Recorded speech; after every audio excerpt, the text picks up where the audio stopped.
Story 1. The handprints on the glass. The first one was small, and I almost missed it, and I want to be honest about that because everything else came from how easily I explained it away. It was a Tuesday, early, still dark enough that the kitchen window was mostly my own reflection. I had the coffee going, and I was doing the thing I do every single morning, which is stand at the sink and look out at the backyard while the machine finishes, because that window faces east, and on a good day you can watch the light come up over the Henderson's fence line. I love that window. I chose this house partly for that window. And that morning, right at eye level, a little left of center, there was a handprint on the glass. A child's, I thought. Small fingers, a smudge of a palm, the kind of print a kid leaves when they press both hands to the glass and lean their whole face in to watch something. Except I don't have children. I live alone. I have lived alone in this house for 2.5 years, since the divorce, and I keep it the way you keep a thing you fought to hold on to, which is to say immaculately, obsessively, with a kind of gratitude that other people find a little much. There were no children in my house. There had been no children in my house.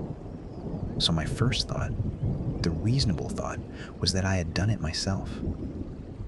That I had leaned in the night before to check the weather, pressed a hand there, forgotten. It didn't match. My hand is a grown woman's hand, long-fingered, and I sprayed it and wiped it away before I'd finished the thought, and I poured my coffee, and I went to work. And I did not think about it again until it was too late to be the last time I could have simply not thought about it. That is the part I keep coming back to. There was a morning when I could have decided it was strange, and I decided instead that it was nothing. And I have wondered since whether that decision was mine to make, or whether something in the house was already counting on me to make it. I should tell you about the house, because the house matters, because in the end, the house is what all of this was about. It's a 1963 ranch on a 1/4 acre at the end of a cul-de-sac in a development that was farmland once and is now just an ordinary American nowhere. The kind of place with a Kroger and a Walgreens and a high school football field you can hear on Friday nights. 3 bedrooms, 1.5 baths, a kitchen. I redid myself with money I didn't really have because I needed to make it mine and not ours. Big windows is the thing. Whoever built these houses believed in windows.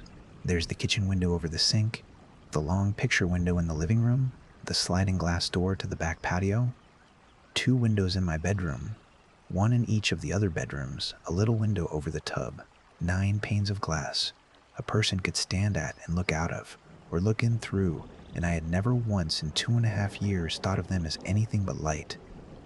The second handprint was Thursday. Same window, the kitchen. But higher this time and to the right.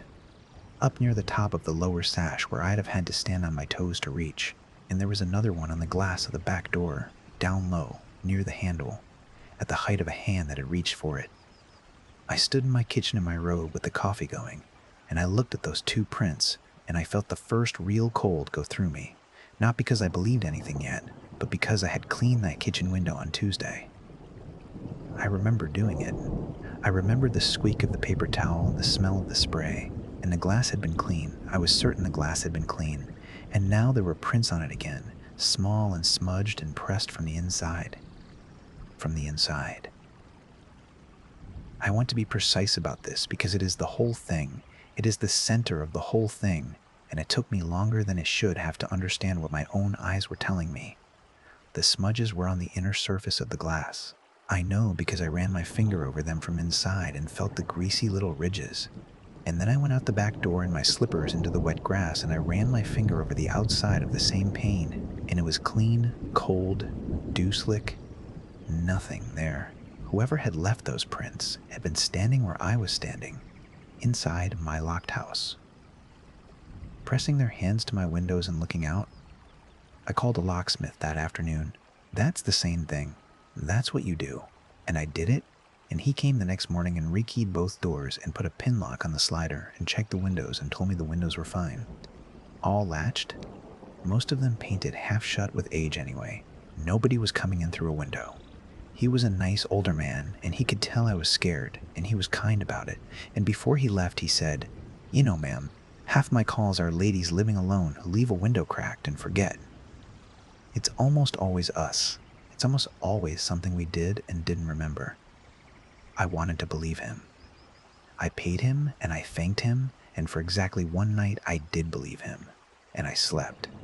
And in the morning, there were 4 handprints on the kitchen window, and 2 on the slider, and 1 new on the inside of the living room picture window. And I stood in the middle of my own house at 6 in the morning, turning in a slow circle, and I understood that the locks had changed nothing, because the locks were for keeping something out, and whatever was leaving the prints was already in. Let me tell you what I did, because I think it matters that I tried everything a person is supposed to try, in order, like a checklist, before I let myself feel what I had already started to feel. I cleaned. Of course I cleaned. Cleaning is what I do. Cleaning is the language I speak to my house in. I got the good glass cleaner and the microfiber cloths, the ones that don't leave lint, and I did every window in the house on a Saturday with the radio on and the doors open to the spring air, and I told myself out loud, like a crazy person, that I was going to enjoy this, that a clean house was a calm house, and I wiped every pane inside and out until they were invisible, until you could put your hand through them, and I felt better. I genuinely felt better. There is a peace in a thing being clean that I don't know how to explain to people who don't feel it. My mother felt it. I feel it. The house, clean, was mine again. Sunday morning there were 11. I counted them. I made myself count them, because counting is a thing you can do when you can't do anything else. And there were 11 handprints across the 4 front-facing windows. And here is what I noticed counting them. Here is the detail that moved this from frightening to something with a shape. They were not random. They were not the scattered mess. A bored kid leaves. They were spaced. They marched. Across the kitchen window there were 3 at even heights, left to right, like someone had pressed a hand, taken a step, pressed again, taken a step, the way you'd feel your way along a wall in the dark. And they were not all the same size. Some were small, the child's hand ones from the first morning, but 2 of them on the picture window were larger. Adult. Long-fingered. Almost, and I hated that I thought this, almost like mine. I started keeping a notebook. I'm not a notebook person. My mind is tidy enough that I don't usually need to write things down. But I got a spiral notebook from the drawer and I started logging them, date and window and count and size, because I had read somewhere that when something feels impossible, you should gather data. You should be a scientist about it, and the data will either calm you down or tell you something true. Mine told me something true. It told me the count went up every single morning, never down, never the same.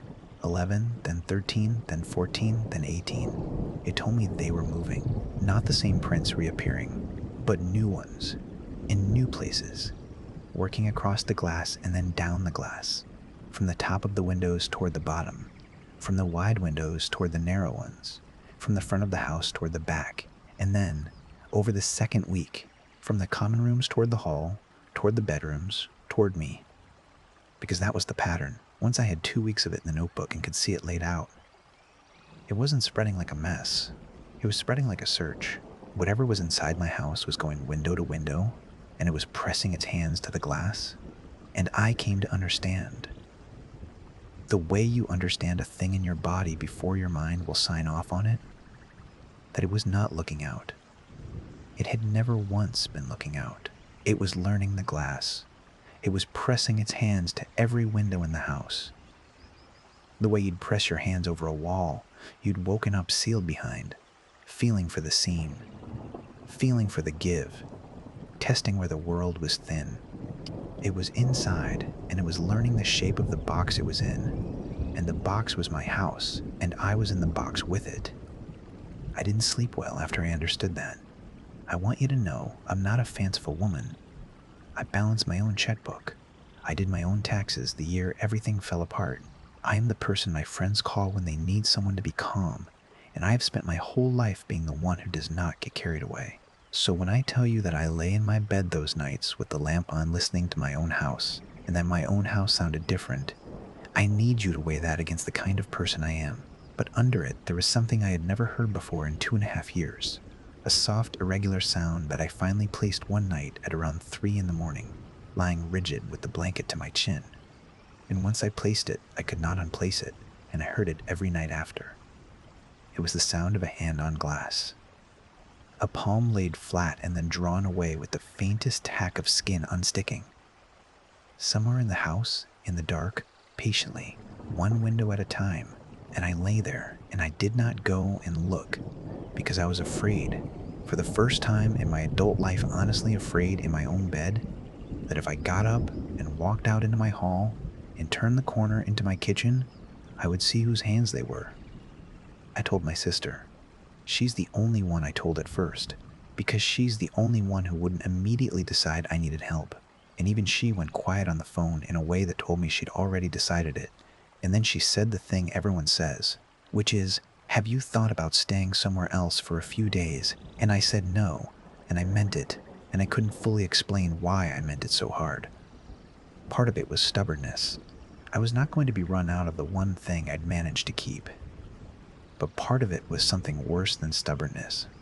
Something I only admitted to myself later, which is that I didn't think leaving would work. I didn't think it was in the house. I thought it was in the house because I was in the house. I thought if I went to my sister's, it would simply start leaving handprints on my sister's windows, and I could not do that to her.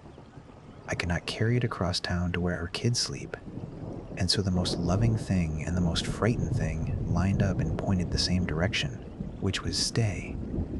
Let me tell you about the cloth. I had a cloth I used for the windows, a specific one, a soft yellow microfiber that I'd had for years and washed 100 times until it was exactly right, thin and lint-free and grabby the way good glass cloths get. I kept it folded on the sill over the sink, and one morning, deep into this, I came out to the kitchen and the window was covered, absolutely covered, more prints than I'd ever seen at once. A whole crowd of hands pressed to that eastern glass, with the sunrise coming up gray behind them, so that for 1 second before I turned the light on it, looked like the window was full of people looking in or looking out, a dozen hands at a dozen heights, and my yellow cloth was not on the sill. It was on the floor, under the window.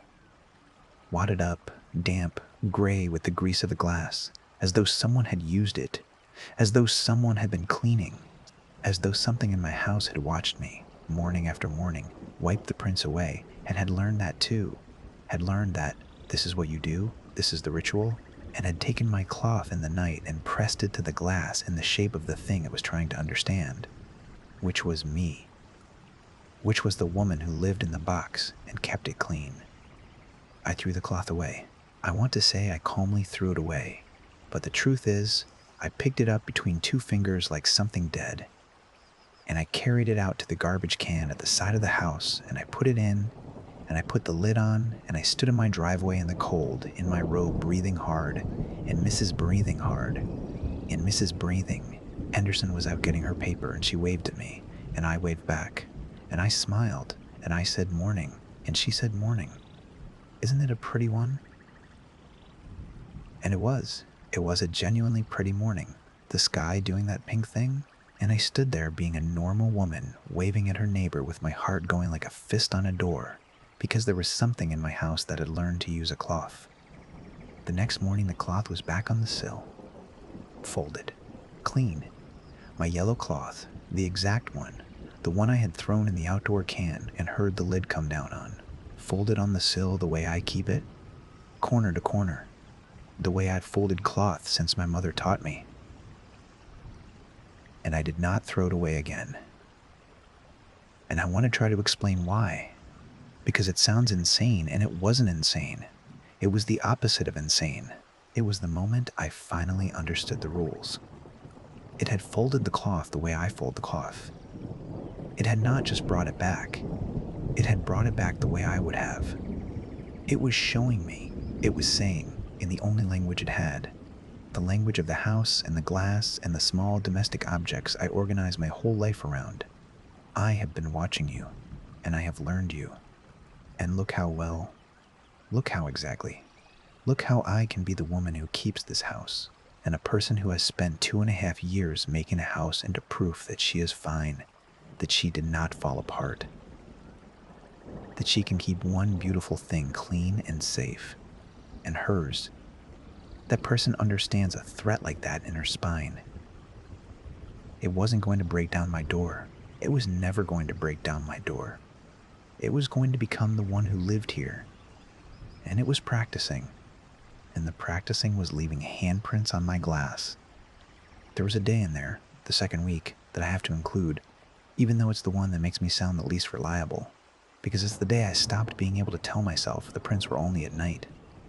It was a Saturday, and I was home all day, and I had decided I was going to win the day, that I was going to clean and cook and do laundry and play music and be a woman with a full ordinary life in a full ordinary house. And I did. I cleaned the kitchen window at 9, and I saw it clean, spotless. I put my whole face close to check for streaks the way my mother taught me, tilting my head so the light caught the glass and there was nothing on it. Then I went to the laundry room, which is maybe 12 steps and 30 seconds away, and I moved a load from the washer to the dryer, and I came back to the kitchen for my coffee, and there was a fresh handprint on the window I had just cleaned. Wet looking. Small, at the top of the lower pane. In 30 seconds, in the daylight, in a house where I could account for every sound, I stood there with a warm handful of wet towels against my chest, and I felt the thing I'd been keeping at arm's length finally come all the way in, which was that it did not need the dark, and it did not need me asleep. It only preferred them. It could reach the glass any time it wanted to. It had simply been polite about it, or careful, or patient, in a way I don't have a nice word for, letting me keep my daylight, letting me keep the fiction that mornings were for cleaning and nights were for whatever this was, and that Saturday, it had decided, for no reason I'll ever know, to show me it didn't have to keep the schedule if it didn't feel like it. I sat down on the kitchen floor after that, just sat down with my back against the cabinets and the wet towels in my lap, and looked up at the underside of the counter, at the place where you never clean, and I let myself cry for exactly as long as the dryer buzzer took to go off, and then I got up, because that's what my mother would have done, and I finished the laundry, and I folded it on the bed the way she taught me, thirds and then halves, and while I folded I looked at the 2-bedroom windows, and I made a decision that I have kept, which is that I was not going to give it a single messy thing. Not one. If it wanted to learn me, it was going to learn a woman who folds towels in thirds and halves and keeps her house immaculate and does not fall apart on the kitchen floor for 1 minute longer than a dryer cycle. I don't know if that decision was brave or just the only kind of control I had left, but I made it, and I've kept it. And there's a version of all this where the keeping of it is the only thing I did right. The heights are what I want to talk about now, because I put weeks of them in the notebook, and the notebook is the closest thing I have to proof that I wasn't making the pattern up. I measured them. Once I understood they were spaced deliberately, I got the tape measure from the jump drawer, and I measured the height of every print off the sill, morning after morning, and I wrote the numbers down, and the numbers do something I still can't explain in a way that lets me sleep. The small ones, the child's hand ones, came in low, always low, between 20 and 30 inches off the floor, the height of a small child standing flat or a grown person on their knees. Over the first week, the tallest print each morning was a little higher than the tallest the morning before, 1 inch, 2 inches, as though whatever left them was standing up straighter each night, or growing, or learning that it could reach higher than it had assumed. And then in the second week, the tallest ones passed my own reach. There were prints on the picture window 7 feet up, flat palm, fingers spread, at a height I would need the step stool to touch, and there was no step stool by that window, and there had been no step stool moved in the night because I would have heard the step stool. I hear everything now. Something in my house had stood at that window and pressed its hand flat to the glass, 1.5 feet above where I can reach with my arms straight up, and had done it without a stool, and had done it quietly, and had gotten it evenly spaced with all the others.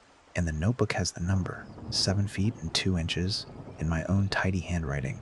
And I look at that number and I think about what would have to be standing at my window to leave it, and then I make myself stop thinking about it, because that number is the one that ends the argument. No one living in my house left a print at 7 feet and 2 inches. No one living in my house is that tall. The heights and the angles matched no one, and there was no one, and the prints kept coming. I did the thing you're supposed to do next. I got a camera. Not a fancy system. A little battery one from the electronics store. The kind you set on a shelf. That saves to a card and to your phone. And I set it on the kitchen counter angled at the window over the sink. And I set another, a second one I bought the same day, on my dresser in the bedroom, because by then the prints had reached the hall, and I knew the bedroom windows were next, and I wanted to see. That's all I wanted. I told myself if I could just see it, if I could just have a face or a shape or a person, even a terrible one, it would be better than the not seeing. Because the not seeing had gotten into my sleep and my work and the way I flinched at my own reflection. I wanted to catch it. I wanted evidence I could take to someone. I wanted, God help me, to not be the only one who knew. The kitchen camera recorded 9 hours that night, and I watched all of them the next morning at my kitchen table with coffee. I didn't drink. The window was in frame the whole time. You can see the glass go from black to gray as the night thins toward morning, and at 3047 in the morning, the handprints appear on the glass. I don't have a better word than appear. There is no hand in the frame. There is no shape, no movement, no shadow crossing. Nothing enters from the edges of the picture. The glass is clean at 3046, and I watched it frame by frame. I dragged the little bar back and forth 100 times, and between one frame and the next, in less time than the camera could catch, the glass simply has prints on it that it did not have. Then, 20 minutes later, in another single skip between frames, more. As though the pressing happened in a place the camera couldn't reach, in a fold between the seconds, and only the result was allowed into my world. Only the aftermath. Only the marks. Like a message pushed under a door by someone who is careful never to let you see their hand. The bedroom camera is the one I can't talk about easily. It recorded the same 9 hours. My room, my bed, me in it, the lamp off, the 2 windows dim behind the dresser. For most of the night, it's just me sleeping, and it is a strange, awful thing to watch yourself sleep, small and unguarded and unaware, and know that you're watching for the moment something arrives. The windows stay clean until 4:10, and at 4:10, in the same impossible skip, prints appear on the inside of the left bedroom window. Then, a while later, the right. And here's the part I made myself watch 6 times and then could not watch again, at 5002 in the morning, on the recording. While I am asleep in the bed with my back to the room, the prints are on both windows, and I sit up. On the recording, I sit up. I don't wake up, my eyes don't open, I don't do the thing you do when you wake, the flinch, the reach for the lamp. I simply sit up in the bed smoothly, the way you'd sit up if you'd been lying there awake the whole time. And I turn and I look at the window with the prints on it. And I look at it for a long time, a full minute more, sitting perfectly still in the dark, looking at the marks a pair of hands had left on my glass. And then I lie back down, and I turn over, and I go still. And 40 minutes later, my alarm goes off, and I watch myself wake up for real. The flinch, the reach, the groan. A woman with no idea she'd been sitting up in the dark, and I got up on the recording, and I got up in my actual kitchen at my actual table, and I felt the floor go a little soft under everything I thought I knew. Because I don't remember sitting up.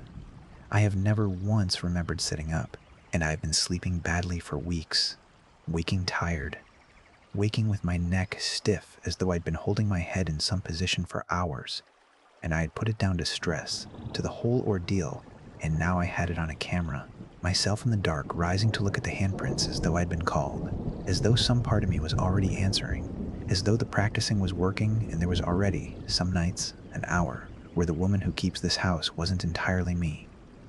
I stopped using the cameras after that. I know how that sounds. You'd think I'd have set up 10 more. I'd have called the news. I'd have done anything for more evidence. But I understood something watching myself sit up in the dark, and it was this. The evidence was not going to save me, because the evidence was not for anyone else. Every road out led back to me. The prints were the size of my hands now, most of them. The cloth was folded the way I fold it. And on the recording, the one who got up in the night to look was wearing my face. Whatever was luring the house was learning it by becoming me. And every camera I pointed at the problem just showed me more of myself. Doing things I didn't remember. In a house that was slowly ceasing to be able to tell the difference between us. I want to describe the worst week plainly, without dressing it up, because I've noticed that when I dress it up even a little, it starts to sound like a story, and it was not a story. It was my March Monday.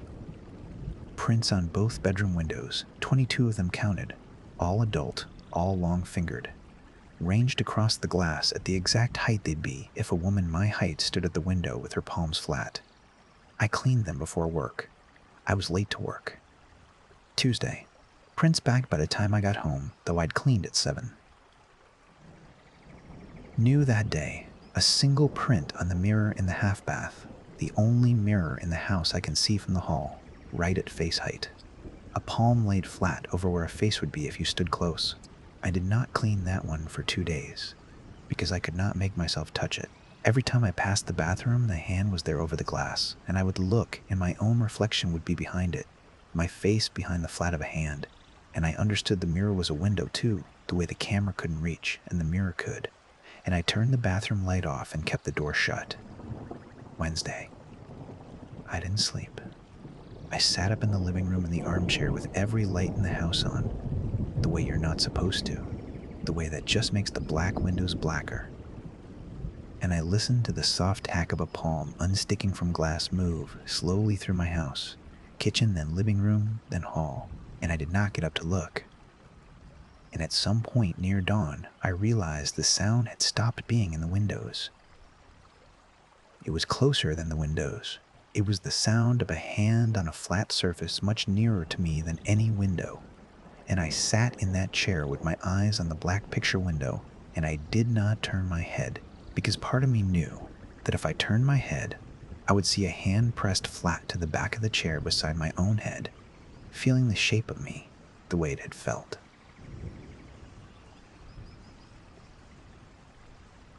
The shape of every pane in the house, and I stayed like that, not turning, until the light came up and the sound stopped and I could pretend it had been the house settling. Thursday, I called a priest. I'm not really a churchgoer.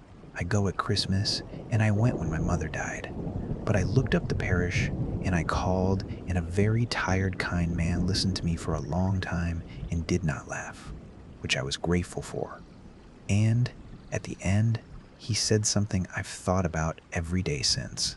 He said, "It sounds like you feel it's trying to take your place." And I said, "Yes, that's exactly it. That's exactly the thing." And he was quiet, and then he said, "Then the most important thing, the thing you have to hold on to, is that a place can only be taken if it's empty. You have to stay in your life. Do you understand me? You have to keep being the one who lives there. Don't let it hollow you out and move in." And I said I would, and I meant it, and I have tried. God knows I have tried. But the priest didn't have to sleep in my house, and the priest hadn't watched himself sit up in the dark to look at the glass.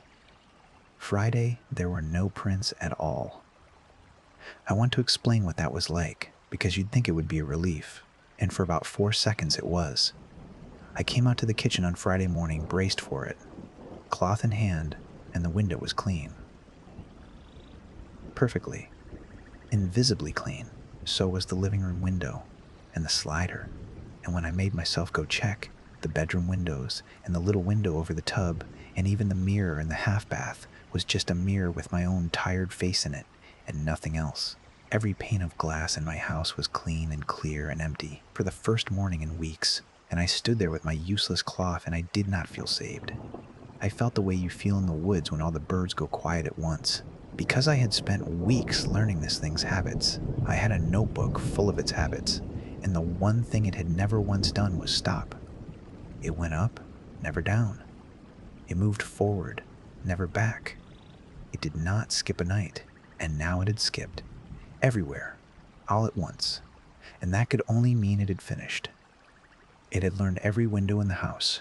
It had felt the shape of every pane, tested every seam, mapped the whole box, and there was nothing left in the glass to learn.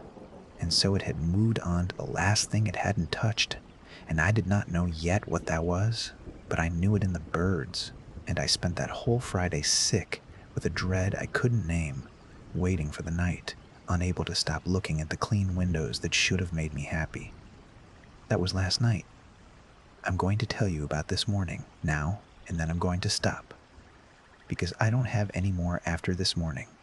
This morning is where I am. I slept, which surprises me. I didn't mean to. I sat up in the chair again with the lights on, and somewhere in the small hours my body simply took the sleep it had been starved of, and I went under, and I did not dream, or if I did, I don't have it, and I woke in the armchair with the gray light in the clean windows and my neck stiff, and that same feeling of having held a position for hours, and for a moment, one ordinary human moment, I thought it was over. The house was quiet. The windows were clean. I'd survived the night. I actually said it out loud, sitting there. I said, okay. I said, okay. I said, okay, like a woman getting up to start her day. And then I turned to go to my bedroom to get dressed, and the door to my bedroom was standing open the way I'd left it. And on the inside of that door, on the smooth painted wood facing into the room, facing the bed, were the handprints. All of them. Palms and fingers, dozens of them. And they were not on a window. That's the thing I keep needing to say to myself over and over, standing here. They were not on the glass. It was done with the glass. The glass was for learning the shape of the house, for feeling the edges of the box, and it had learned all of it, every pane, and this morning it had left the windows clean and empty. And it had put its hands somewhere new, somewhere that only makes sense if the thing it was learning to press against, to feel the shape of, to test for give, to find the seam of, was never really the house. It was the room I sleep in. It was the door between the hall and my bed. And every one of those handprints is on the inside of that door, on the side that faces the pillow, pressed flat against the wood from the room where I sleep, at every height a person could reach, as though something spent the night in there with me while I sat clean out in the living room telling myself I was safe, feeling the door the way it once felt the glass, learning the last surface, the one closest to me, the one it will stand behind the next time I lie down and close my eyes and become, for an hour I won't remember, empty enough to be taken. I haven't gone in yet. I'm standing in the hall. The coffee's going. It's a pretty morning, and the prints are on the inside of my bedroom door, facing my bed, and there are no more windows left for it to learn. Story 2. The meter reads a 4th. I have always been good with numbers. Not clever with them, the way some people are, the way that gets you a job downtown in a glass building. Just careful. My mother raised me to write down what I spent on the day I spent it, in a little book, in pen, so that the month could never surprise me. She said a bill is only frightening when you don't already know what it says. I have kept that book, in one form or another, my whole life. It is a spreadsheet now on my laptop, with tabs for the year and columns for every account. But it is the same little book underneath. I know what I owe before the mail comes. I have never once been surprised by a number. That is the part I keep coming back to. That I was not surprised because I was careless. I was surprised because I was careful, and the numbers were wrong in a direction that careful cannot explain. The house is small, and it is mine, which at 53, alone, felt like the one thing I had gotten completely right. 2 bedrooms, 1.5 baths, a kitchen that faces east so the mornings are warm before the rest of the day catches up. I bought it after the divorce, when I wanted a place with no history I had to share, no room that had been anyone's but mine. I painted every wall myself. I know where the studs are.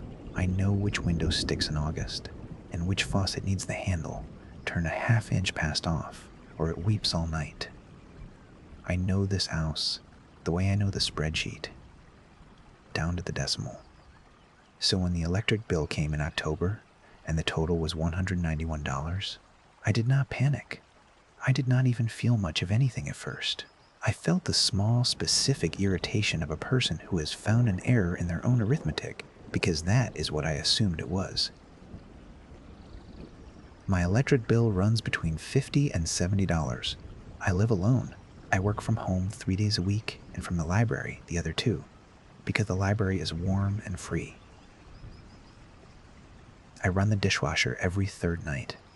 I do laundry on Sundays. I turn lights off when I leave a room, not out of virtue, but out of habit so old it isn't a decision anymore. $191 was not my number. It was somebody's number. It just wasn't mine. I logged into the provider's website, the way you do, ready to find the mistake and feel the small, clean satisfaction of catching it. They have a usage graph now. A nice one, actually. Bars for each day of the billing cycle. And if you hover, it breaks the day into hours. I had never once needed to look at it. I looked at it that night for an hour and a half. The month was a wall of tall bars. Not one spike, which I could have explained. A space heater left on, a compressor failing. A wall. Every day nearly the same. 3 to 4 times my normal draw. Steady as a heartbeat. And when I broke the days into hours, the shape of the usage was the thing that made me sit back from the screen. My electricity has a shape. It wakes when I wake, around 6. It goes quiet mid-morning when I'm working, and the house just hums along on the refrigerator and the router. It rises for dinner. It falls off a cliff at 10:30 when I go to bed, down to the flat, low line of a sleeping house. This usage had my shape in it.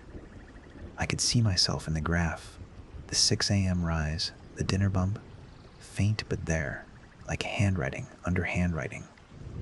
And around it, over it, was another shape entirely. Draw at 2 in the afternoon on the days I was at the library when the house should have been empty and dark. Draw at 1, 2, 3 in the morning, hours long, patient. The kind of load that means something is running. Something with a heating element, the site's little pie chart guessed when I clicked through. Water heater. Range. Dryer. I want to be precise about the order of my feelings, because the order matters. First I was annoyed. Then I was certain it was a metering error, a smart meter reporting a neighbor's line, some crossed wire in the system, and I felt the relief of a problem with an address. Then I went and stood in my kitchen at 11 at night and put my hand flat on the side of the stove, and it was warm, not hot, warm. The specific warmth of a burner that has been on low and turned off within the hour. I had not cooked since lunch. I had eaten a sandwich at the counter at 6 and washed 1 plate. I stood there with my palm on the enamel for a long time. The house was quiet. The refrigerator cycled on and I flinched and then was ashamed of flinching because I am not a woman who flinches at her own refrigerator. I turned every knob on the stove to be sure they were off. They were off. They had been off. The warmth was under the off the way the wrong shape was under my shape in the graph. I called the utility the next morning. I wanted on the record that I did the sensible thing first and second and third before I let myself think anything that wasn't sensible. The woman on the phone was kind and bored, which I found reassuring because bored means routine, and routine means solvable. I told her my bill had tripled and my usage graph showed draw at hours I was asleep or not home. She pulled up the account. I heard her typing. I heard her stop typing. She said, "Okay, so I'm looking at the account and everything's reading normal on our end. The meter's healthy, it's reporting fine, no faults. The usage is the usage." Then she said, in the same flat, friendly voice, "It might just be the extra people in the household this time of year. 4 people. Especially with the weather turning, that's going to run you higher." I said, "There aren't 4 people. I live alone." There was a pause. Not a long one. The pause of someone glancing at a field on a screen and finding it says what it says. "It's got 4 on the account," she said. 4 occupants. That's been the number since. A little typing. Since the account opened, looks like. Since you moved in. I opened it, I told her. I opened this account myself, over the phone, the week I got the keys. There is no world in which I said for. I have never said for in my life. I live alone. I said that again, and I heard how it sounded. A woman insisting on the number of people in her own house to a stranger, and I made myself stop. She offered to send a technician to check the meter. I said yes. I thanked her. I was very calm. I hung up and sat at my kitchen table with my spreadsheet open in front of me, and I did the thing I always do, which is make the number make sense. I subtracted my known usage from the billed usage. I had a remainder. The remainder was large and steady and belonged to no appliance I owned and no hour I was awake. I stared at the remainder until it stopped looking like a mistake and started looking like a person's life. Somebody was up at 2 a.m. heating water. Somebody ran the dryer on the days I was gone. The remainder had habits. It had a routine. It was as regular as I was, and I am very regular. The technician came on a Thursday. Young, polite, the kind of competent that doesn't feel the need to explain itself. He was at the meter maybe 15 minutes. He came to the door after and told me the meter was one of the newest models, calibrated in the spring, reporting cleanly. No tampering, no fault, no crossed line with the neighbors. He checked the neighbors' feeds too, on his tablet, to rule out exactly what I'd hoped for. Mine was mine. Whatever it's measuring, he said, and then heard himself and rephrased, whatever's drawing, it's drawing here, in this house. It's real load. The meter can't invent a load. It can only count what's actually pulling power. I asked him what pulls power at 2 a.m. in a house where everyone's asleep. He thought about it the way a decent tradesman does, taking it seriously because I was taking it seriously. We'll drum for a sump, he said, but I don't have a sump. Recirculating water heater, but mine's a simple tank. A dehumidifier, a second fridge, a well pump. I don't have those. He ran out of things a house could reasonably be doing to itself. Then he said, the thing that I have not been able to put down since, he said, the meter's honest. That's the whole point of it. It doesn't care what you believe is in the house. It just counts. It doesn't care what you believe is in the house.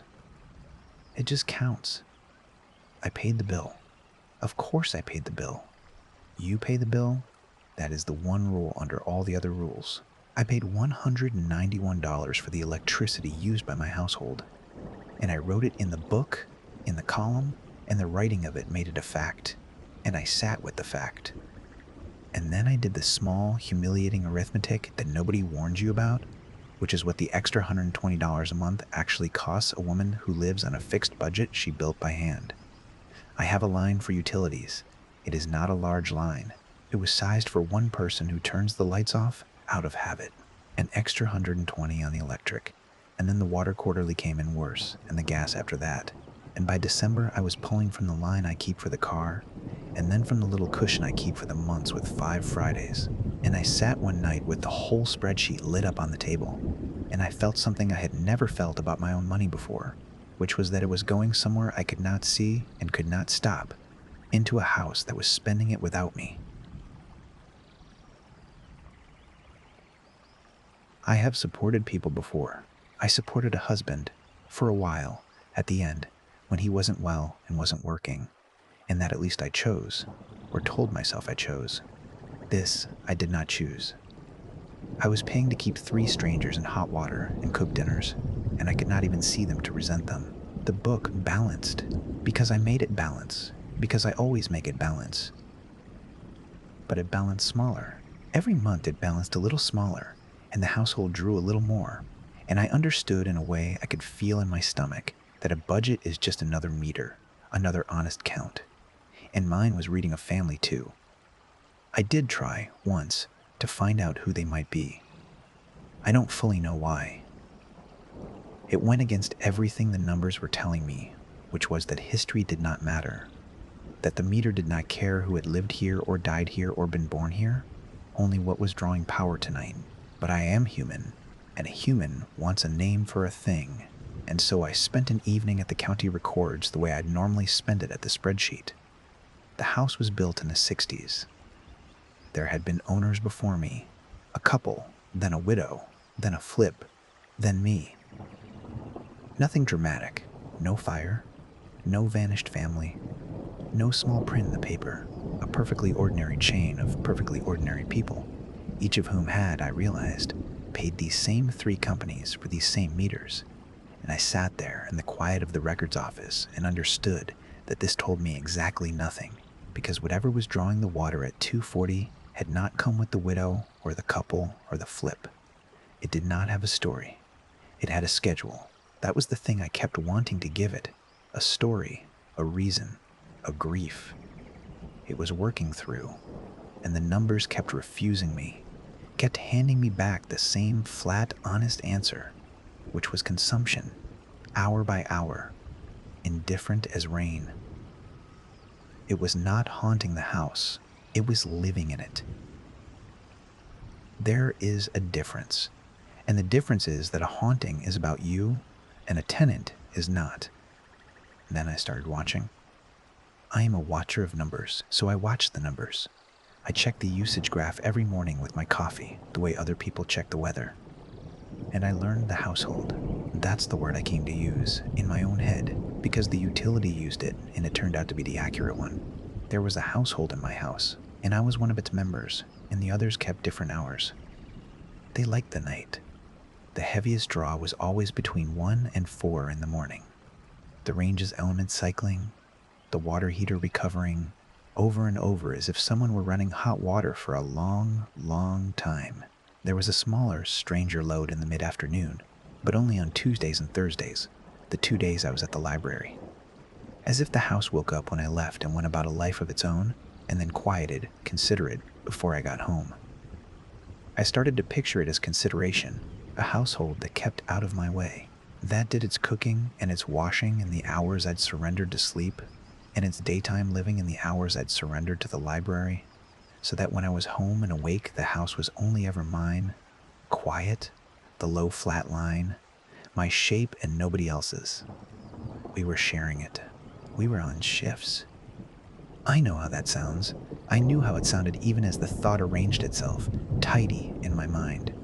But I have spent my life making numbers into a picture I can live with, and this was the picture the numbers made. It was not a frightening picture at first. It was almost a courteous one. The water was next. The water utility is a different company, a municipal one, and their bill is quarterly and their online tools are worse. But they had switched us all to smart meters 2 years back with great fanfare and a mailer, and there was a portal, and eventually I found the graph. The water told the same story the electricity told in a different language. My usage was, for one person, absurd. Something on the order of a family. And the shape, again, was 2 shapes. Mine, the morning shower, the dishwasher, the Sunday laundry. And another, laid over it, long draws in the small hours. A fixture running for 40 minutes at a stretch at 2:40 in the morning in the readout over and over across the quarter. 40 minutes of running water at 2:40 in the morning. This was not constant. It started and it stopped. It had a beginning and an end. The way a person's shower has a beginning and an end. The way filling a tub does. Something was drawing itself a bath at 2:45 in the morning and then, 40 minutes later, letting it out. There is only one full bath in my house, and it is upstairs, and I do not use it. I need to explain that, because it matters. When I bought the place, the upstairs bath had a problem I couldn't afford to fix that first year, a bad valve behind the wall, and I got in the habit of using the half bath downstairs and the little shower stall off the master. The upstairs bath I closed. I shut the valve to it at the wall, both feeds, hot and cold, turned the little oval handles until they stopped. I put a towel along the base of the door because the room got cold and I didn't want to heat it. I have not run water in that room in 5 years. The valves are off. I checked in the first night.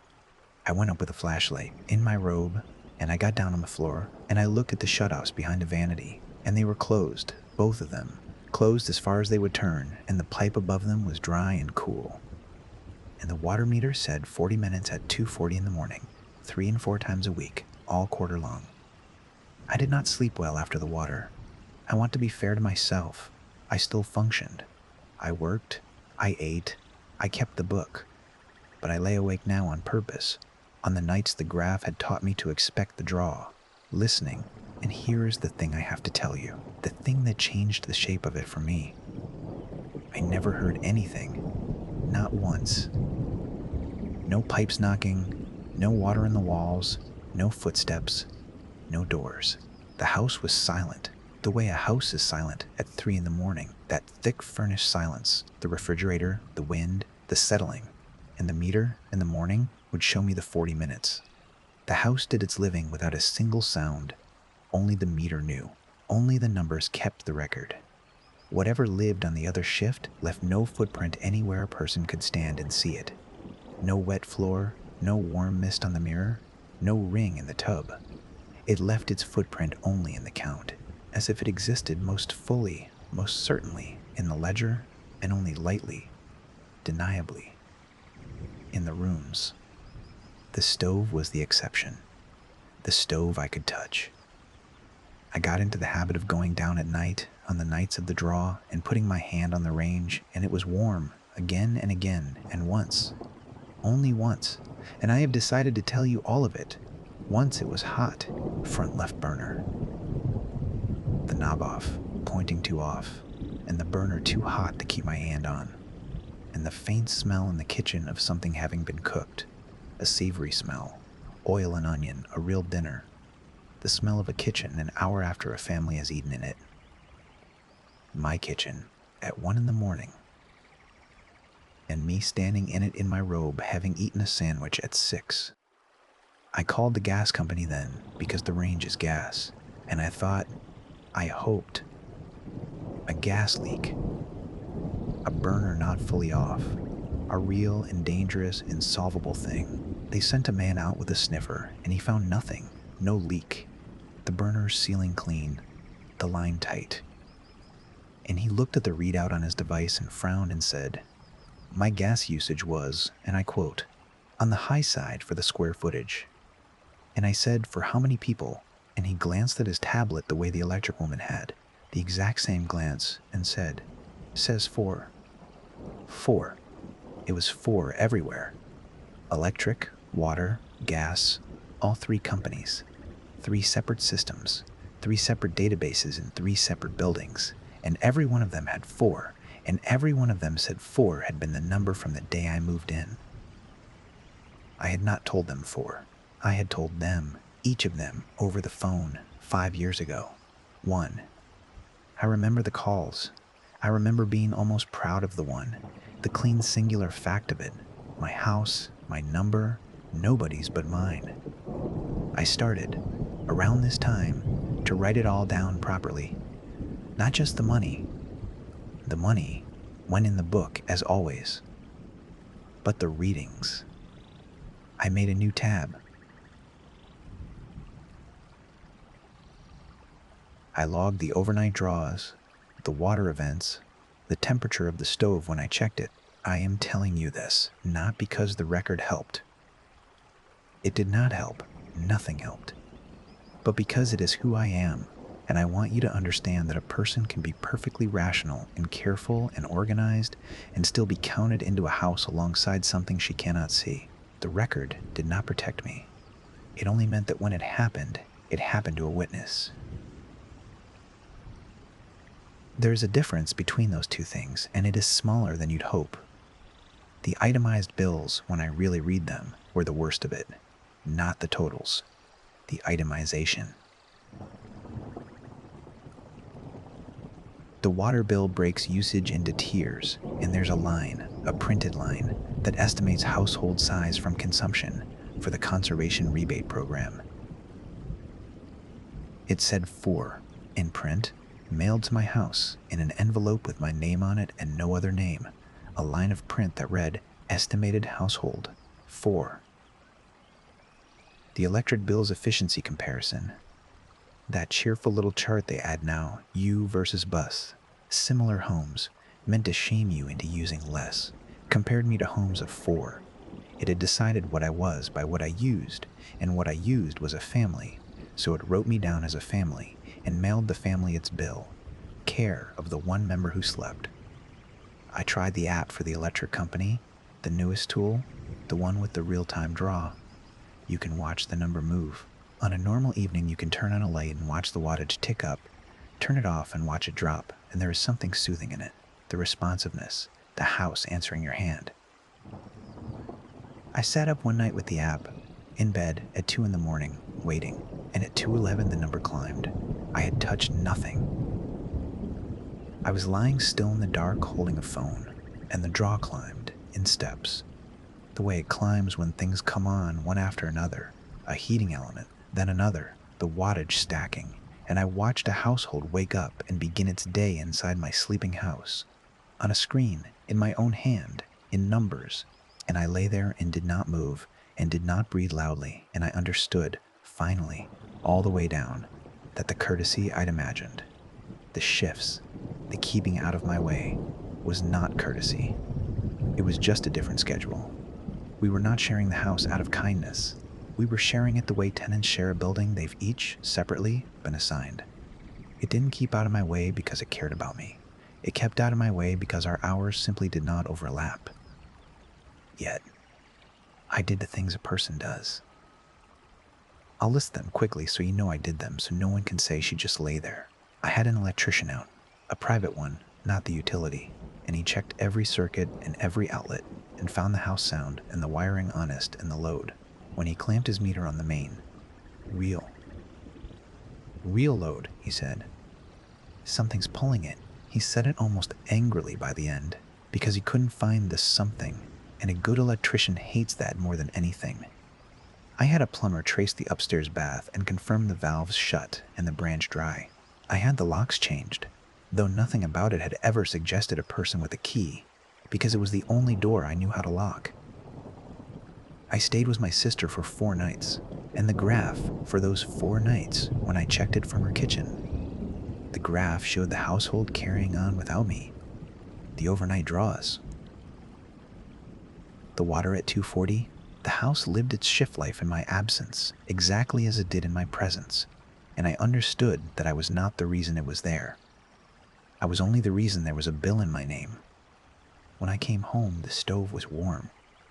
There was a woman 2 doors down, Carol, the kind of neighbor who waves and means it, and I asked her once, carefully, over the fence, whether her bills had gone strange.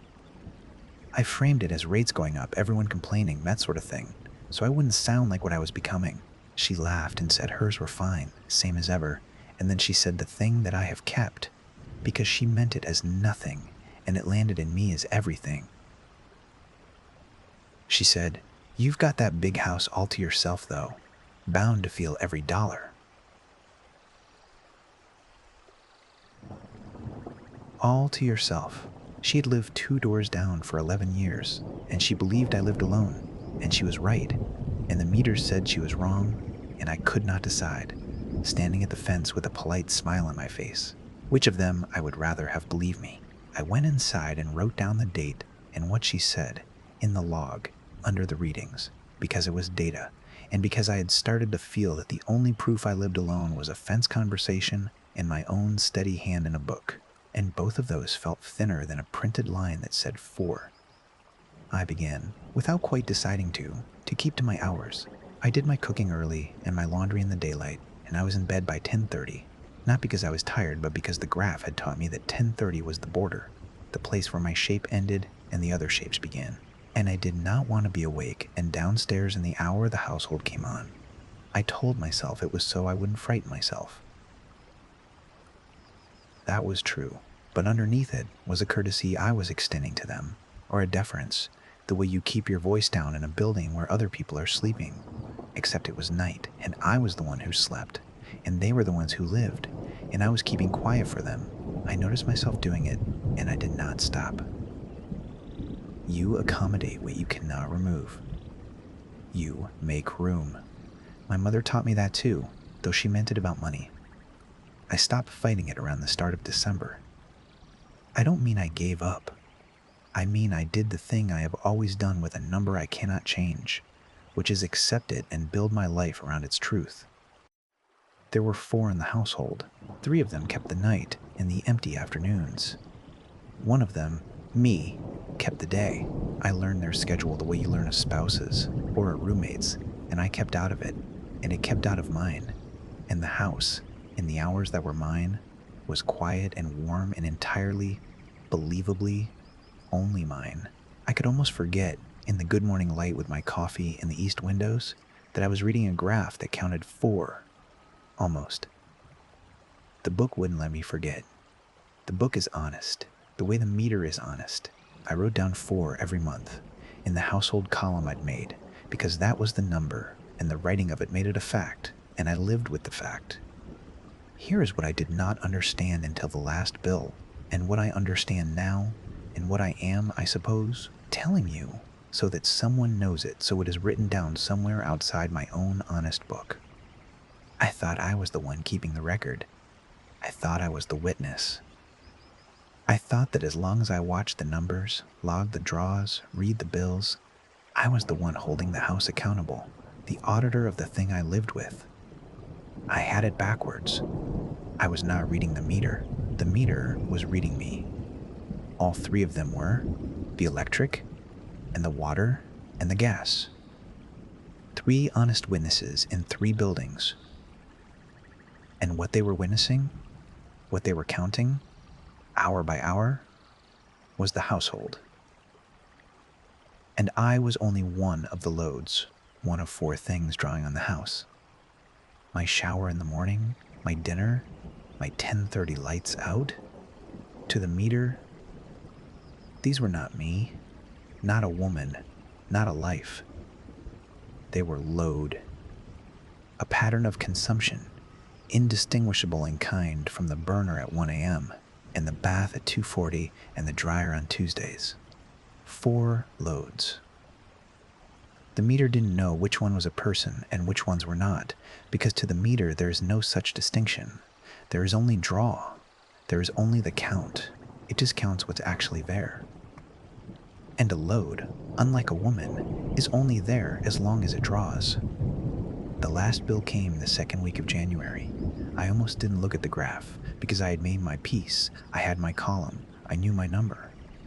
But I am who I am, and I looked, and the wall of tall bars was still there, the night draws, the 240 water, all of it, steady, the household going about its living, and I ran my eye down to the summary, to the little printed line I had learned to hate, estimated household, and I already knew it would say 4, the way it had said 4 for 5 years, and I would write 4 in the book and go on.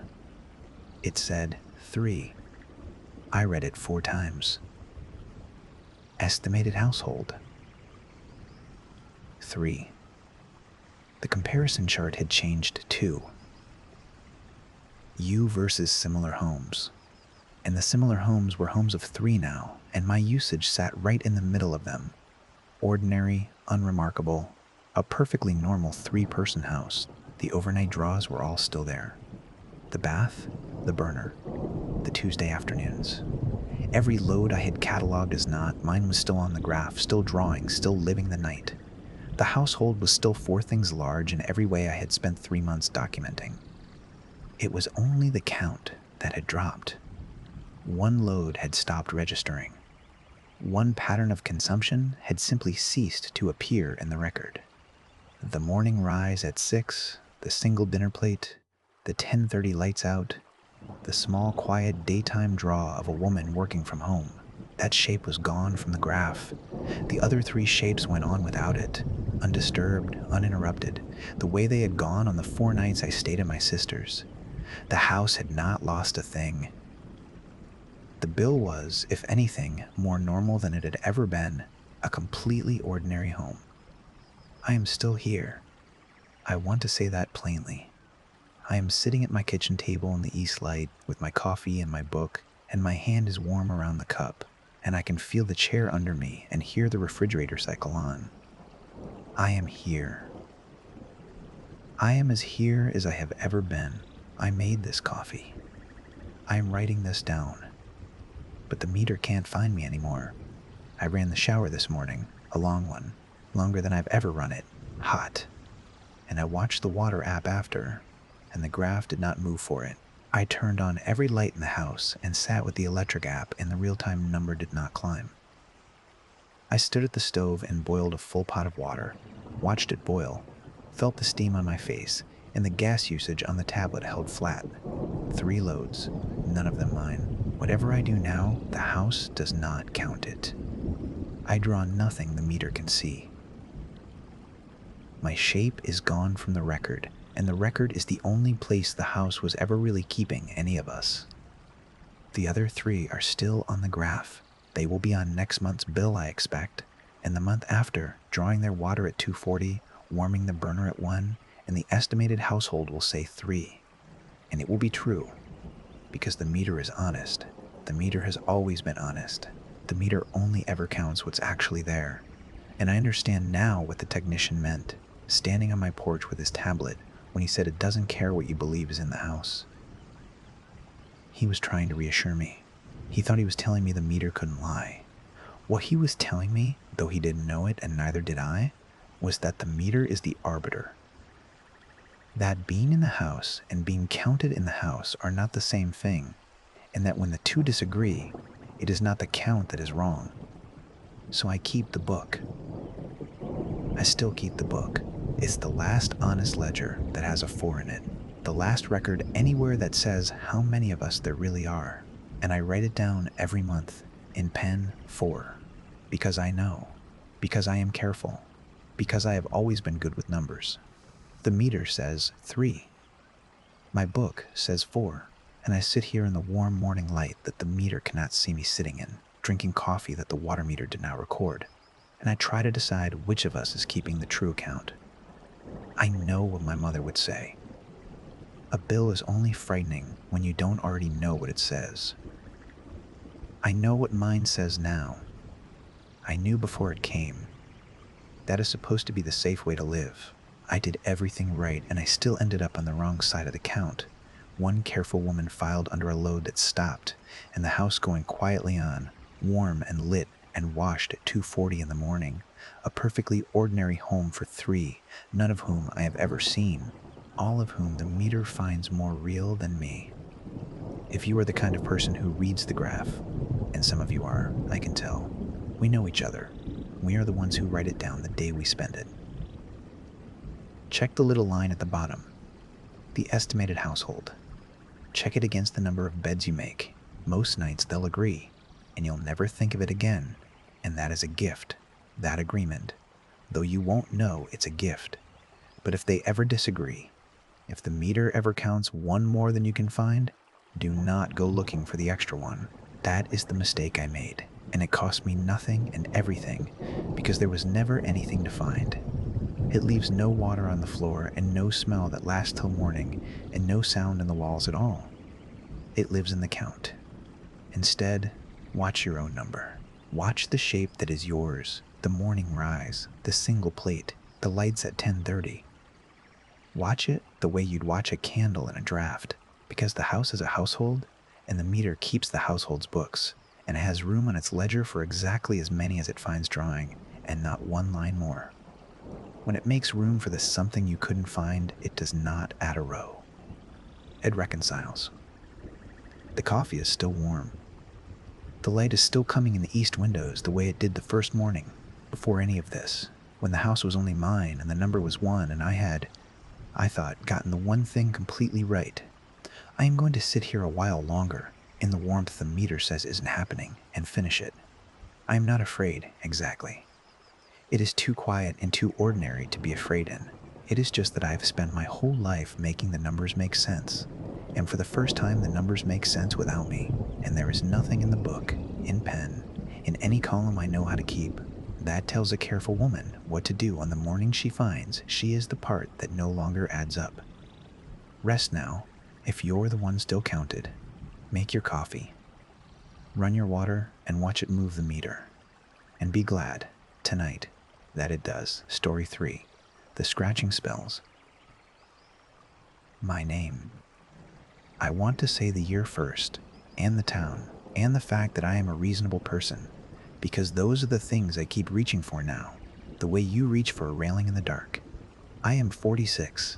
I live in a small brick house on Delcourt Street in a town in eastern Ohio that you have never heard of and never will. I bought the house myself with my own money after the divorce, and I was proud of that in a quiet way I never said out loud to anyone. It has 2 bedrooms, a kitchen that faces the alley, a basement that smells like cool concrete, and walls that are older than I am. I want you to hold on to that word, walls. I did not used to think about walls at all. Now, they are the only thing I think about. My work is listening. That is the honest, short version of it. I do transcription and captioning from home, 6 days a week, headphones on, foot on the pedal that starts and stops the audio, my fingers turning sound into words on a screen, depositions mostly, and medical dictation, and sometimes the closed captions for local meetings that nobody watches. I am good at it because I have trained my ears to do a specific thing, which is to pull order out of noise. A cough is not a word. A chair scraping is not a word. A man clearing his throat before he lies is not a word, though I have learned to hear that too. My whole job is deciding what is signal and what is not, and then writing down only the signal. I tell you this because it matters. It matters that the person this happened to spends her days separating meaning from noise. It matters that I was the wrong person to lie to about a sound. The first night I heard it was in October, and it was nothing. I need to be fair to myself and say that. It was nothing. A house that age has 100 small voices. The furnace ticks when it cools. The joists shift when the temperature drops, and the wood remembers it is wood. There is a maple out back whose roots I am fairly sure are in the sewer line, and when the wind comes up, a branch drags on the gutter with a sound like somebody sighing. I know all of these. I cataloged them my first winter here, the way you learn the breathing of a person you sleep next to. So when I heard a faint dry scratch behind the wall of the back bedroom, the room I do not use, I did what any reasonable woman does. I decided it was the house settling, and I went to sleep. Settling. That is the word we all reach for, isn't it? A house settles, as if a house is a nervous animal lowering itself into the grass. I have thought a great deal since then about how comforting that word is and how little it actually means. Houses do not settle. They are already settled. They were settled decades ago. But we say it, we all say it, because the alternative is to lie awake asking what else is moving in a structure that is supposed to be still. The second night, it was in the same place, and it was a little longer. 3 or 4 seconds of it, a dry rasp, like a fingernail worried back and forth across old plaster. I sat up in bed, and I listened the way I listen at work, which is to say, I stopped breathing, and I gave the sound my whole attention, and it stopped. Of course it stopped. Everything stops when you finally pay attention to it.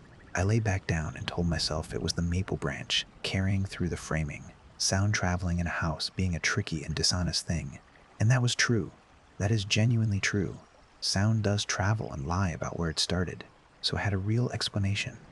And I used it, and I slept.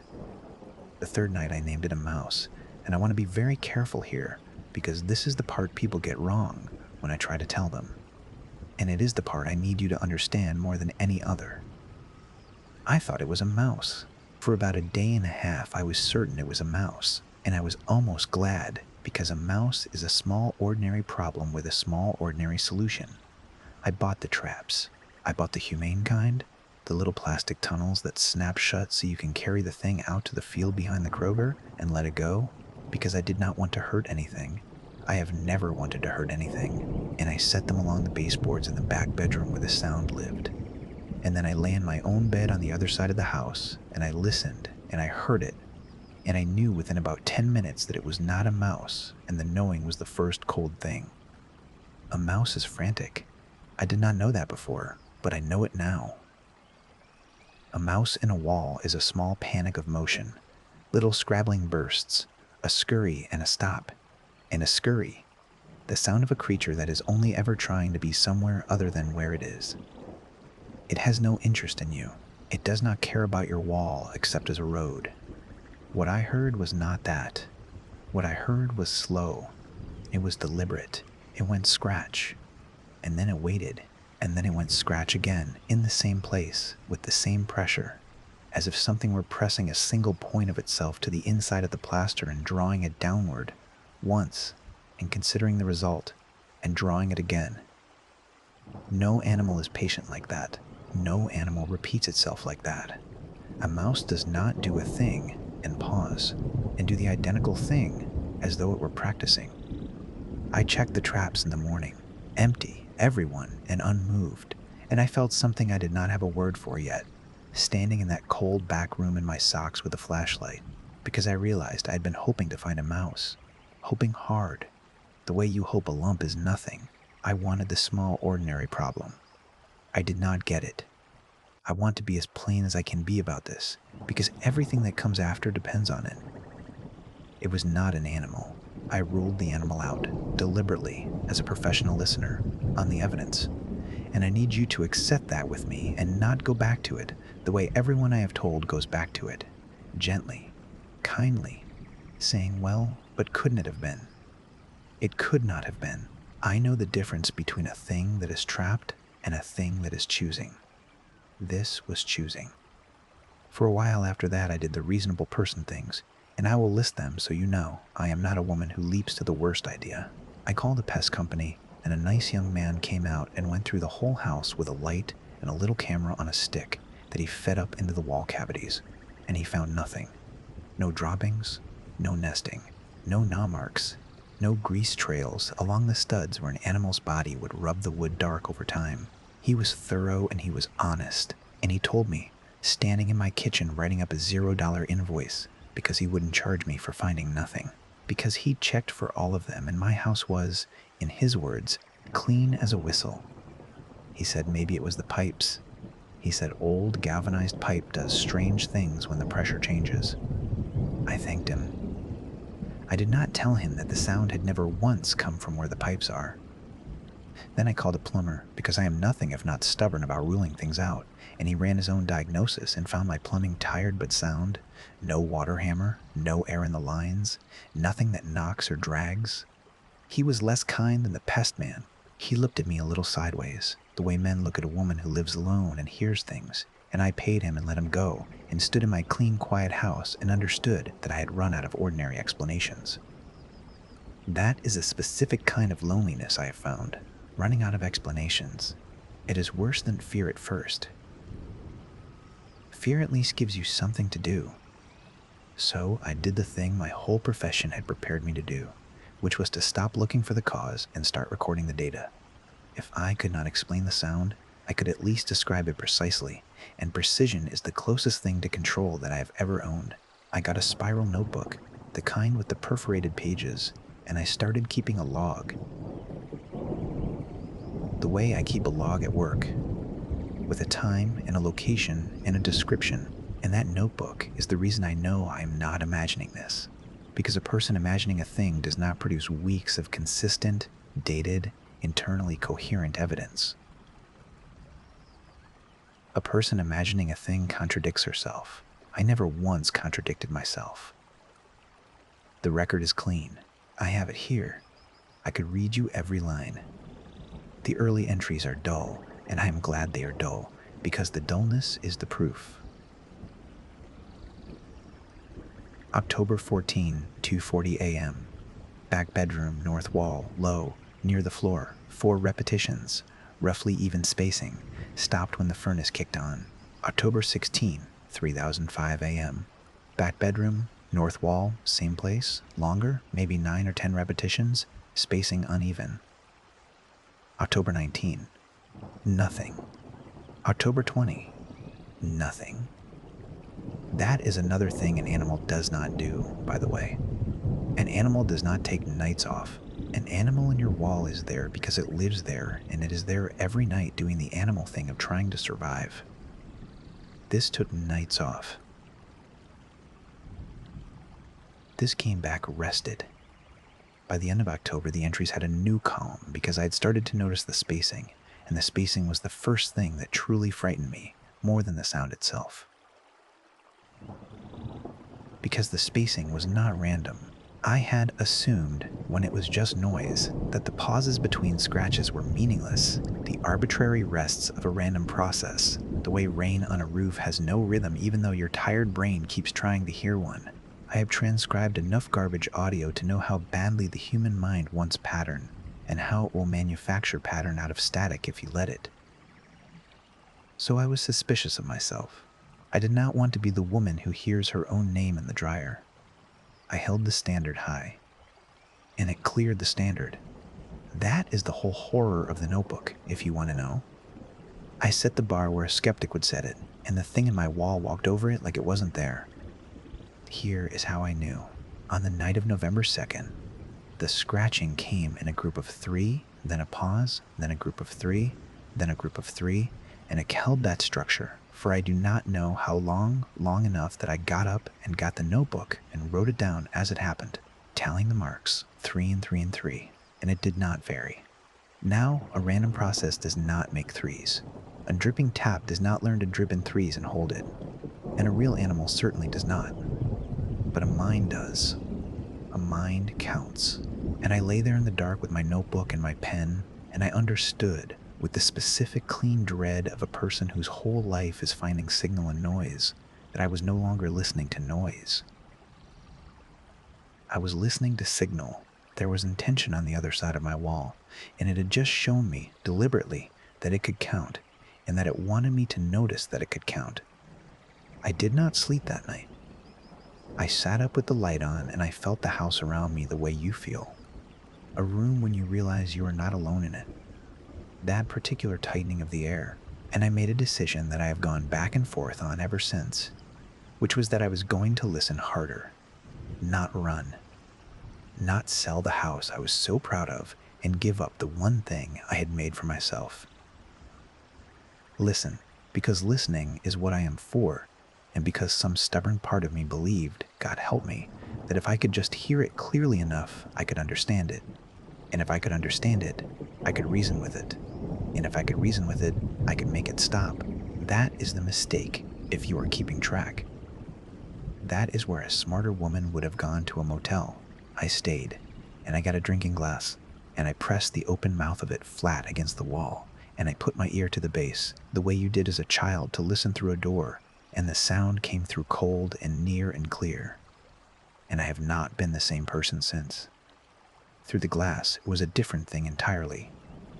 Without the glass, it was a scratch in a wall, muffled, ordinary, deniable. Through the glass, it was close. It was inches away. It was on the other side of a half-inch of plaster, and it was enormous with nearness. The way a whisper directly into your ear is louder than a shout across a field. And through the glass, I could hear that the scratching was not one texture but several. There was the long draw, the main stroke, a fingernail or something like a fingernail pulled down through the grit and the old paint, but under it and around it, there were smaller sounds, little catches and lifts, the sound of the stroke being started and started again. And I realized I was hearing not a scrape but a technique. Somebody was learning to do this.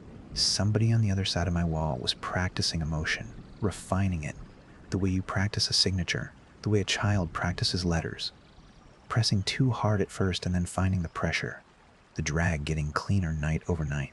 I wrote in the notebook, "It is getting better at this." And then I sat and looked at what I had written and felt sick. Because it was true, and because there is no reassuring reading of the sentence. It is getting better at this. I need to tell you about the moving now, because the moving is when I stopped being able to pretend to myself that the house was the thing that was wrong. Up until early November, the sound had always come from the north wall of the back bedroom, the room I don't use, the far corner of my house from where I sleep. It had a place, and the place was distant, and there was comfort in the distance, a whole dead room and a hallway between it and my bed. But in the second week of November, the notebook shows the place beginning to change. November 9, back bedroom, but the east wall now, the wall that borders the hall. November 12, the hall itself, the long inner wall about halfway down. November 14, the hall, closer to my end. I drew a little map in the back of the notebook, a floor plan of my own house, and I started marking the location of the sound each night with the date. And when I flipped through the pages fast, the way you flip a stack of drawings to make them move, the dates crawled down the hallway toward my bedroom door, one careful step at a time. It was coming to me. Not to the warm room, not to the room with the water in it, not toward any feature of the house that would explain a pipe or a draft or a nesting animal. It was moving through the framing of my home in a straight, determined line from the farthest room toward the one where I sleep, and it was doing it slowly, a few feet a night, the way a thing moves when it is not in a hurry and knows exactly where it is going. I stood in my hallway one afternoon in the good, honest daylight, when the sound never comes, and I put my hand flat on the wall where the previous night's mark was, and the plaster was cool and dumb and ordinary under my palm. And I said out loud to my own empty hall, "What do you want?" My voice sounded thin. Nothing answered, because it was daylight, and it does not work in daylight, and I have thought a lot about why. I think it needs the quiet. I think it needs me still and horizontal and listening. I think, and I know how this sounds, that it needs an audience, and daylight is a house full of the wrong kind of noise, and I am not paying attention to my walls when the sun is up. It performs for a sleeper. It wants the one listener who has nothing to do but listen. The nights got worse in a way that is hard to explain to someone who has not sat with a sound for weeks, so let me try to give it to you the way it came to me, which was gradually and then all at once. For a long time, the scratching, even when it counted, even when it moved, was still just scratching. Long strokes and short strokes and pauses. It was structured, but it was not, I told myself, language. Structure is not language. A heartbeat is structured. I clung to that. Structure is not meaning. And then one night around the 20th of November, with the glass to the wall and my ear to the base of it and the notebook on my knee, the strokes changed, and I felt the change before I understood it, the way you feel a key change in music before you could name it. The strokes started making shapes. I do not know how else to say it. Up to then, the marks had a duration and a spacing, long and short, and I had been logging them as long and short, dashes and dots almost, and God help me, I had even wondered idly about Morse, and then dismissed it because it wasn't Morse. I checked. It does not map to Morse. It is not a code that a human made. But that night, the strokes started grouping into little clusters that had a beginning and an end and an internal shape. And the shapes were not random, because they repeated. And when a shape repeated, I could feel my mind do the thing it does at work, the involuntary snap of recognition when a garbled word suddenly resolves into a real one. I could feel the shapes wanting to be letters. I could feel the intention behind them straining toward the same thing my fingers do all day, which is to take a sound and make it hold still as a symbol. Something in my wall was trying to write. I want to be careful, because this is exactly where a reasonable person should get off the train. And I was a reasonable person, and I did not get off. I told myself it was pattern hunger, my own overtrained brain forcing letters onto noise the way it forces faces onto tile and wallpaper. I told myself I was tired, and I was so tired by then, weeks of broken sleep, and a tired mind is a liar. So I did the thing I would do at work with a piece of audio I didn't trust. I stopped interpreting, and I just recorded. I stopped writing down what I thought it meant, and I wrote down only what it did. Long. Short. Short. Long. Pause. And I did that for 4 nights without letting myself read back over it, the way you don't read your own transcript until the pass is done, so that I could not lie to myself about it, so that I could not lead the witness. And on the 5th night, I sat down at my kitchen table in the daylight with all 5 nights of raw marks in front of me.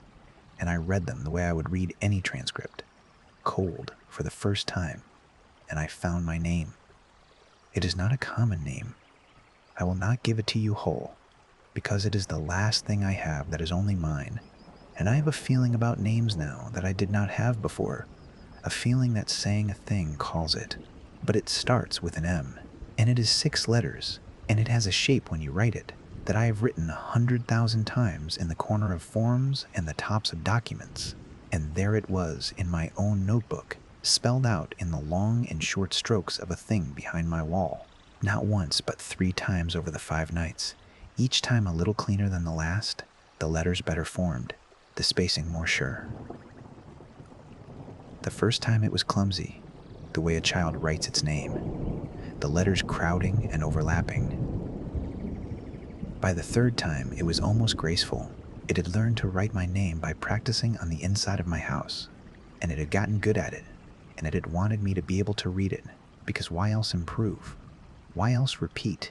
Why else slow down and space the letters, if not to be understood by the one person the name belonged to? I sat at my kitchen table for a long time after that. I remember the refrigerator running and shutting off. I remember the light changing. I did not cry, which surprised me later. I think I was past the part of fear that cries.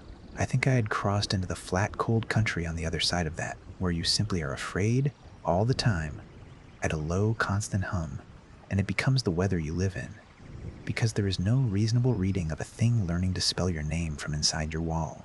I tried. I sat there, and I genuinely tried to build one, because building the reasonable reading is what I do. It is my reflex. It is my whole self. And I could not. A name is not weather. A name is not settling. A name is the most deliberate sound there is. You do not accidentally spell someone's name. A name is a thing you say to a specific person because you want them, specifically, and no one else, to turn around. And it knew my name. That was the part I could not get past, sitting there. Not that it could write, but that it knew what to write. It had never seen my mail. There is no mailbox inside my walls. It had learned my name from somewhere, from me somehow, from the air of the house I move through and speak in, from months of me being alive on the other side of the plaster, and it had taken that name and worked at learning to scratch it out so that it could show me it had it, the way you might learn to say hello in the language of someone you have decided to keep. It was introducing itself, is what I finally understood, sitting at that table. Not the way a stranger introduces himself, the way someone introduces himself who already knows you and has decided the time has come for you to know him back. After the name, it got faster. That is the thing about learning, I suppose. And I say, I suppose.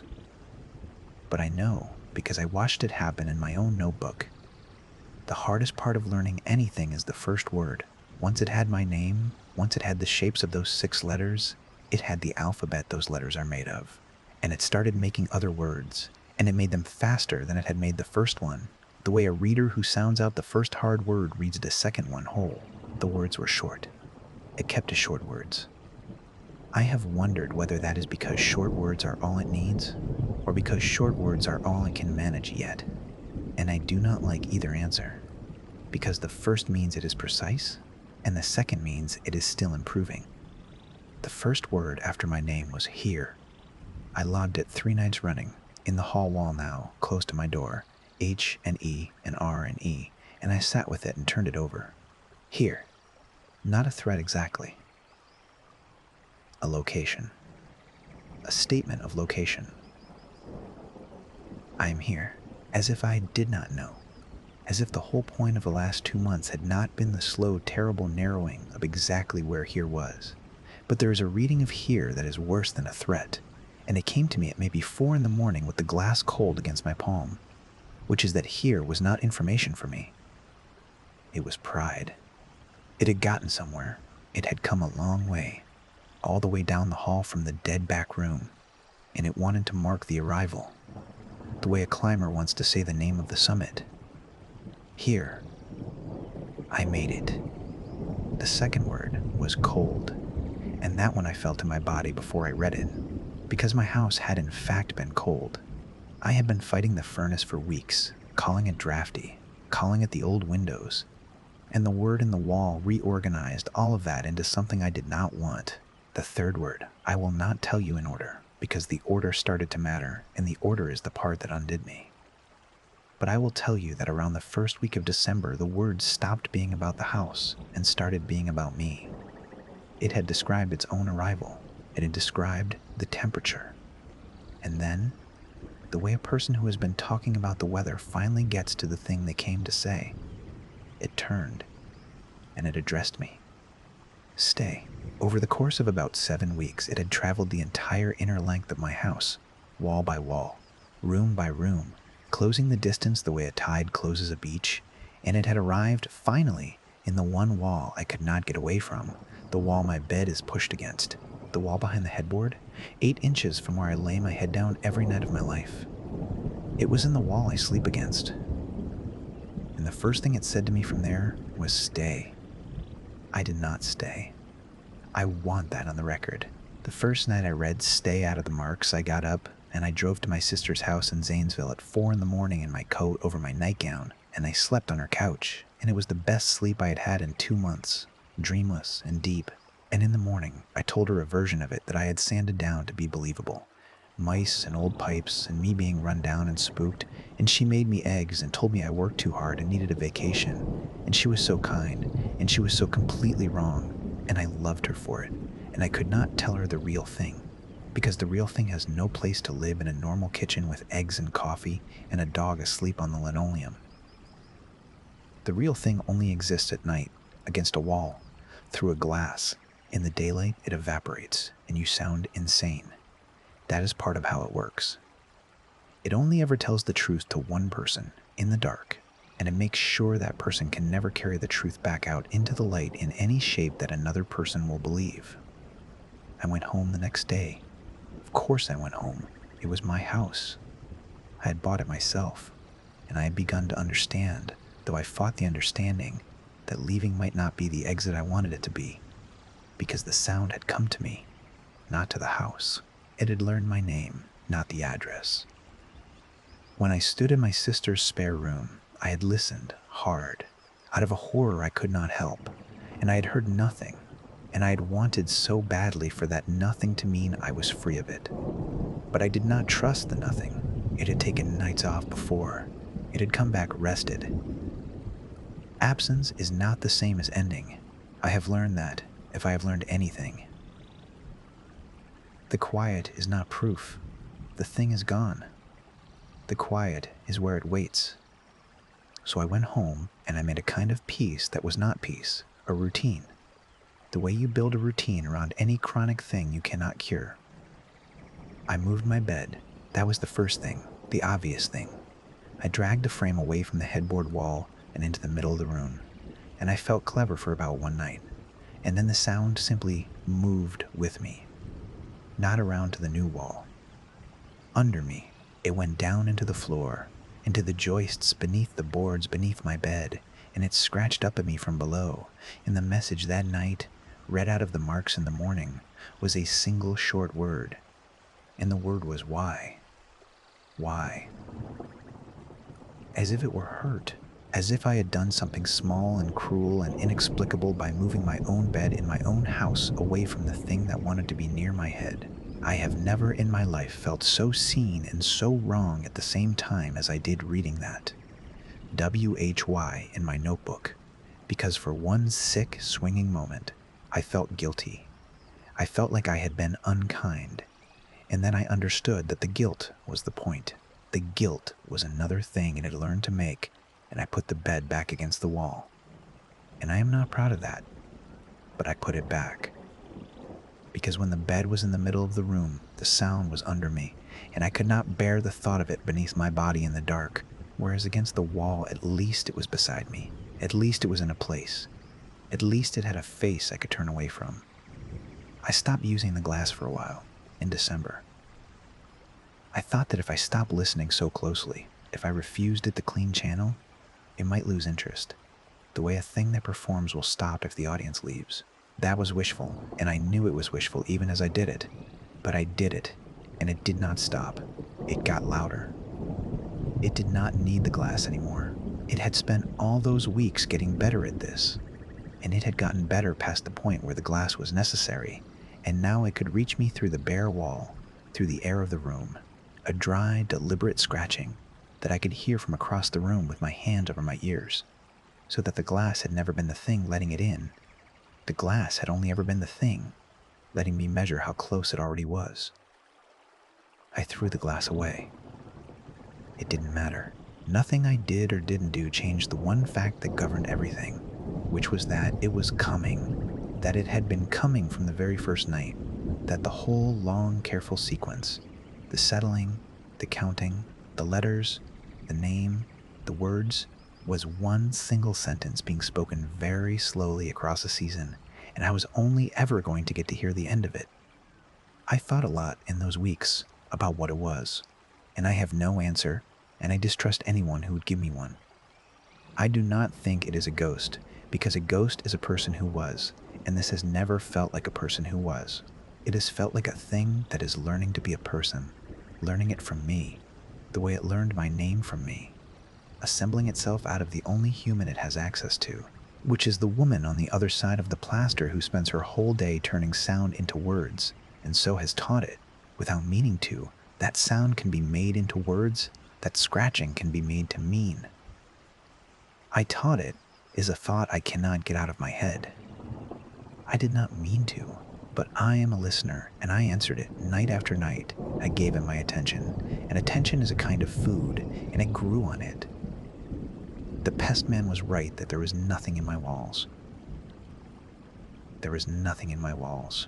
It is not an animal, and it is not trapped, and there is nothing there for a camera to find, because it is not made of the kind of thing a camera finds. It is made of intention, and it lives in the space between my ear and the wall. And it has been building itself a mouth out of my house for 3 months so that it can say the one thing it came to say. I know now what the one thing is. I found it 2 nights ago. I have not been to bed since. It is in the wall behind the headboard again, where it started when it finally reached me. The wall 8 inches from my head. For a few days before, the words had been getting simpler and more urgent, less like description and more like need, and the strokes had lost the careful, graceful quality they had when it was showing off my name, and had gone hard and fast and pressing, the sound of something that is done practicing, that has said the small words and is ready for the last one. 2 nights ago, I lay in the dark and did not even reach for a pen, because I did not need the pen anymore. I can read it now in real time. It has taught me its hand the way it taught itself mine, and it scratched out 3 words against the inside of the wall by my head, slowly, so I would not miss them, spacing the letters, and the 3 words were L-E, me. I lay there and I read them, and my first thought, my first stupid reasonable thought, the reflex of a reasonable woman even now, was that it made no sense. Let me in. In. It was already in. It was in the walls. It had been in the walls the whole time. It had crossed the entire house inside the walls. In was the one place it plainly already was, and I almost laughed at it, in the dark, at the error, at the thing that had learned my whole name and every short word it needed, but had somehow gotten the geography wrong, asking to be let into a house it was demonstrably inside. And then the second thought came, the true one, the one that has kept me sitting up in every light in the house for 2 nights with the sun a long way off. And the second thought is this: it does not mean the house. It has never meant the house. It has been in the house for 3 months, and it has never once asked to be let into the house, because it does not want the house. It has the house.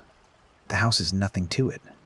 The house is only the road it took to get to the wall by my head when it scratches LET me in, 8 inches from my face, in the one room it spent a whole season crossing a whole house to reach. The in it means is not the house. The in it means is the room. This room. The last small warm room at the end of everything. The one it has been walking toward since October. The one on this side of the plaster. The one with the bed in it, and the lamp and the woman who taught it to speak. It has learned my name and learned my words and learned the temperature of me, and it has come the whole way down the length of my life to the last wall, and now it is politely, patiently, in the only two hands it has, asking me to do the one thing it cannot do for itself, the one thing it has needed a person for all along. It is asking to be let out of the wall. It is asking to come into the room where I sleep. I have not answered it. I do not know how you answer a thing like that, and I am terrified that answering in any direction is itself a kind of letting in, that the way taught it to make me feel, and the let me in is teaching me to make a choice, and that a choice, any choice, is the door. So I have not spoken, and I have not moved the bed, and I have not slept. I sit up with every lamp on in the small warm room, and I listen, because listening is what I am for. And it scratches, slow and sure and very close, on the other side of 8 inches of plaster, spelling the same 3 words over and over in a hand it learned from me. And it is not in a hurry, and it is not going to stop. And the plaster is so thin, and it is so tired of waiting in the wall, and the night is so long, and it is only asking, so gently, in my own careful handwriting, to be let in. Story 4, The Aide I Never Hired. The first time she let herself in, I thought I had forgotten to lock the door. That is the honest beginning of it, and I want to be honest, because everything that came after depended on how reasonable I kept trying to be. It was a Tuesday in October, a little after 11 at night, and I was standing at the kitchen sink rinsing a coffee mug I did not need to rinse, the way you do when the house is quiet and your hands want something small to hold on to. I heard the front door. Not a knock. Not the bell. The specific sound of a key going into a deadbolt. The soft resistance, and then the turn, a sound I make myself twice a day and would know anywhere. The bolt slid back. The door opened, and a woman's voice, warm and unhurried, called into my house. "Hello, it's just me. I'm here for the overnight."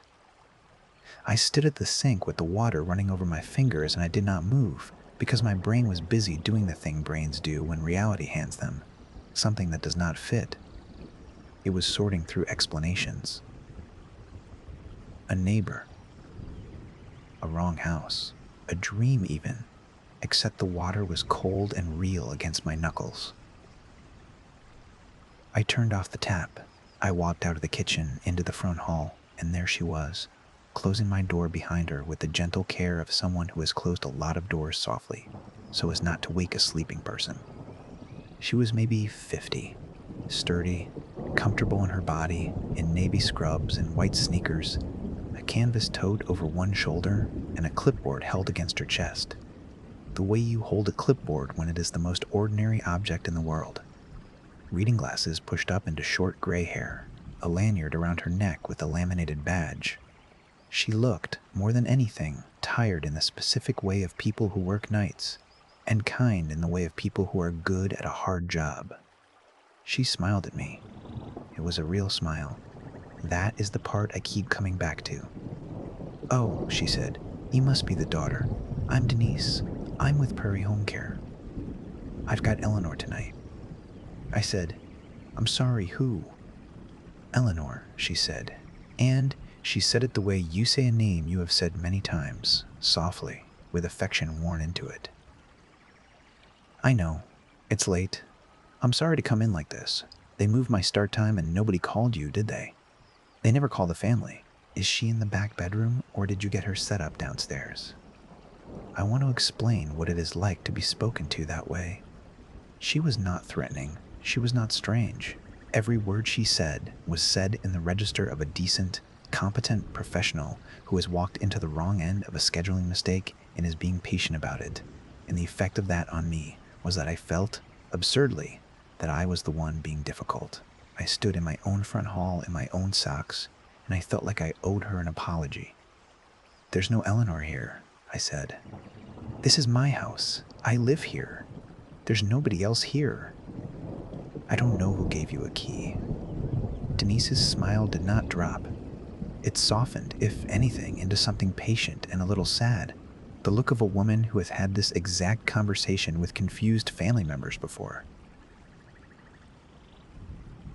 It's a lot, I know, she said. It's a lot to have strangers in the house at all hours. Believe me, I've done this 30 years. I know how it wears on families. She lifted the clipboard, tilted it toward me, and turned it around so I could read. See? Here's the assignment. That's the address. That's the client. That's my shift. 11 to 7. It's all right here. You don't have to do anything, honey. You go to bed. That's what I'm here for. And I looked at the clipboard, because what else do you do when someone shows you a piece of paper? And there was my address, my street, my house number, printed, not handwritten, under a heading that said C-L-I-N-T. It said Eleanor R., and under that, a date of birth that would have made her 91, and a list of times and initials, and a column of little checkboxes, and the whole thing had the beige, over-photocopied, faintly official look of every real form I have ever been handed at a doctor's office or a bank. It did not look made up. That is what I need you to understand about that first night. It did not look made up. It looked more real than I did. I told her, as calmly as I could manage, that there had been a mistake, that she needed to leave, and that I wanted the key. I held out my hand for it. She did not give it to me. She was not aggressive about it. She simply did not. The way you don't hand your car keys to a stranger who asks. And she kept talking in that soft, reasonable stream, saying she couldn't just abandon a client, that she'd get in trouble, that if I had a problem with the scheduling, I should call the agency in the morning, that she'd stay out of my way. And she moved past me. Not roughly. She actually said, "Excuse me, hon," and went down my hall toward the spare bedroom, like a woman who had been in my house 100 times and knew exactly where the light switches were. She did know where the light switches were. I noticed that. She reached for the hallway switch without looking, in the dark, and got it on the first try. I called the police. I stood in my own kitchen and called them and said there was a woman in my house who would not leave, and it took them 40 minutes to send a car. And in those 40 minutes, Denise made up the bed in my spare room with sheets. She took out of my own linen closet, humming, and set a little travel clock on the nightstand, and filled a glass of water and set it on a folded cloth, and laid out, on the dresser, from her tote bag, a blood pressure cuff and a pill organizer and a spiral notebook, arranging them square to the edge. And when I stood in the doorway and watched her do it, she looked up and said, gently, "You should sleep. You look worn out. I've got her." I did not have anyone. There was no her. The room was empty. She was turning down the bed for no one, and she did it with the tenderness of a woman turning down the bed for someone she loved. When the officers finally came, 2 of them, young, polite, half asleep, the whole thing evaporated in a way I did not expect and have never forgotten. Denise met them in the front hall before I could, wiping her hands on a paper towel, and she did not act frightened or defensive. She acted relieved. "Oh, good. You're here," she said. "I think there's a mix-up with the family. The daughter's pretty upset, and honestly, I'm worried about her. She's saying there's no client here, and I don't want to leave Eleanor alone if she's not thinking clearly." And she handed the older officer her clipboard and her badge and a business card for Prairie Home Care. And she stood there being sane and warm and helpful. And I stood behind her being the woman in socks saying, "No one is here. No one is here. Look in the room. It's empty." While the younger officer looked in the room and saw an empty room with a made-up bed and a glass of water and did not know what he was looking at. They took my ID. They confirmed I lived there. That part, at least, went the way I thought all of it would go. The house was in my name. I had the deed. But... And the older officer said this to me quietly, out on the porch, not unkindly. No crime had been committed that he could see. She had a key. She had documents. She had an employer she named readily. She had not stolen anything, had not hurt anyone, had not made a threat. "She thinks she's supposed to be here," he said. "That's a civil thing, ma'am, or it's a paperwork thing. It's a your lawyer in the morning thing. We can ask her to leave for tonight, and we did. And she's leaving, see?" And Denise was, in fact, leaving, packing her tote with unbothered efficiency, telling the officers she'd sorted out with her supervisor. And God bless. And she looked at me on her way past, and her face was full of a warmth that I found, for the first time, frightening. And she said, "You get some rest, honey. I'll see you tomorrow night." I did change the deadbolt the next morning. I want to be clear that I am not stupid, and I did not sit passively inside this thing. I called a locksmith at 7 a.m. and paid him a rush fee, and he put on a new deadbolt and a new knob and a chain. And he was gone by 9, and I stood in my clean, quiet daytime house with 3 new brass keys in my hand. And I felt a specific relief of a solved problem. It was a locking problem. She had gotten a key somehow. From the previous owner, from a real estate lockbox, from anywhere. And now the key was dead, and that was the end of it. That was Wednesday. I want to walk through the days because the shape of them matters. Wednesday I called Prairie Home Care. This is the part that I have told to a handful of people and watched their faces change. Because up until this point, the story is just a break-in by a confused woman, and everyone can hold that. This is where it stops being that. The number on the card was real. It rang a real office.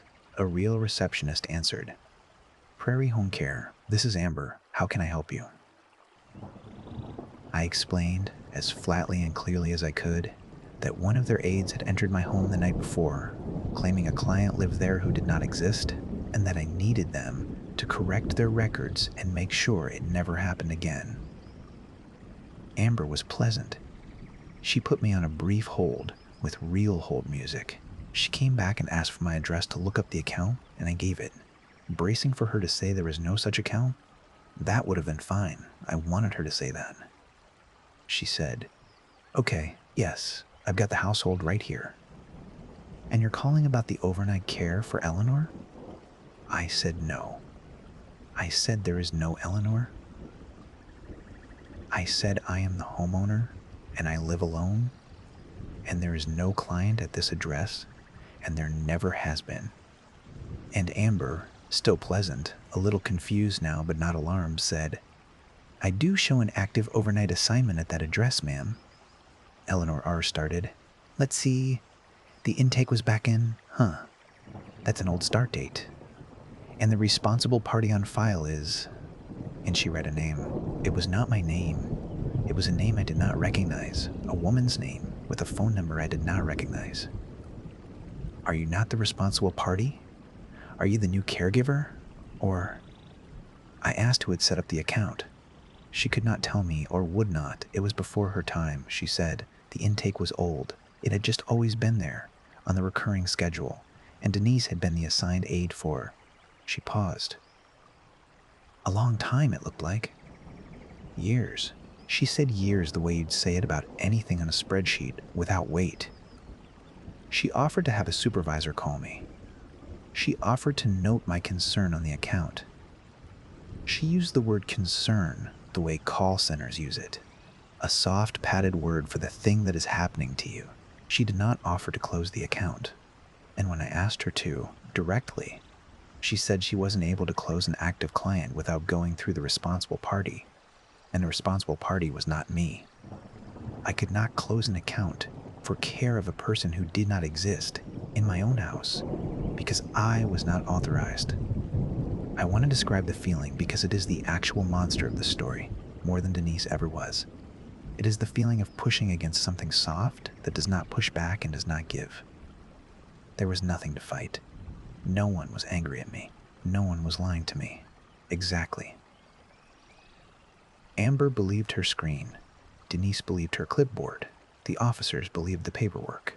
Everyone in the system was being kind and correct, according to their own small piece of it.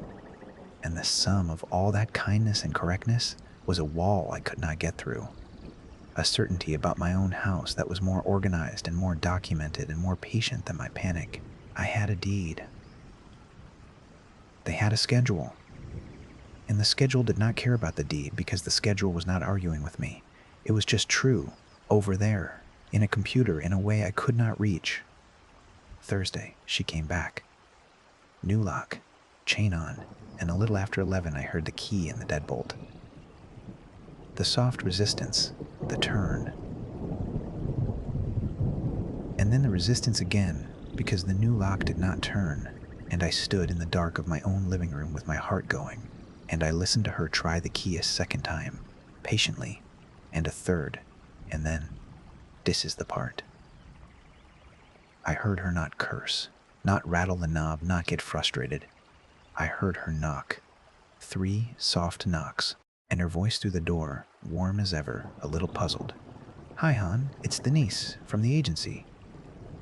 I think the lock's been changed. Nobody told me they were changing the lock. Can you let me in? It's cold out here, and I've got Eleanor's meds." I did not open the door. I called the police again. This time it was faster. Maybe because it was the second call from the address.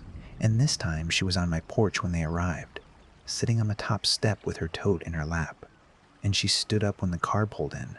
And she was, again, so reasonable, so relieved to see them, so worried about the client and about me. And I watched through the window as she showed them the clipboard and the badge again. And I watched one of the officers nod. And I understood, standing there in my dark house, that I was going to have to do all of this again and again, and that there was no number of times I could do it that would end it, because nothing she was doing was a crime. And everything she was doing was, in the eyes of the paper, in the eyes of the system, in her own kind eyes, correct. She left when they asked her to. She always left when they asked her to. She said, from the sidewalk, in a voice pitched to carry to me, not unkind, "Tell them at the agency if you're changing my access." I don't mind, I just need to know. I don't want Eleanor to go without her 9 o'clock. There was a night, in the middle of all this, when I tried the human thing.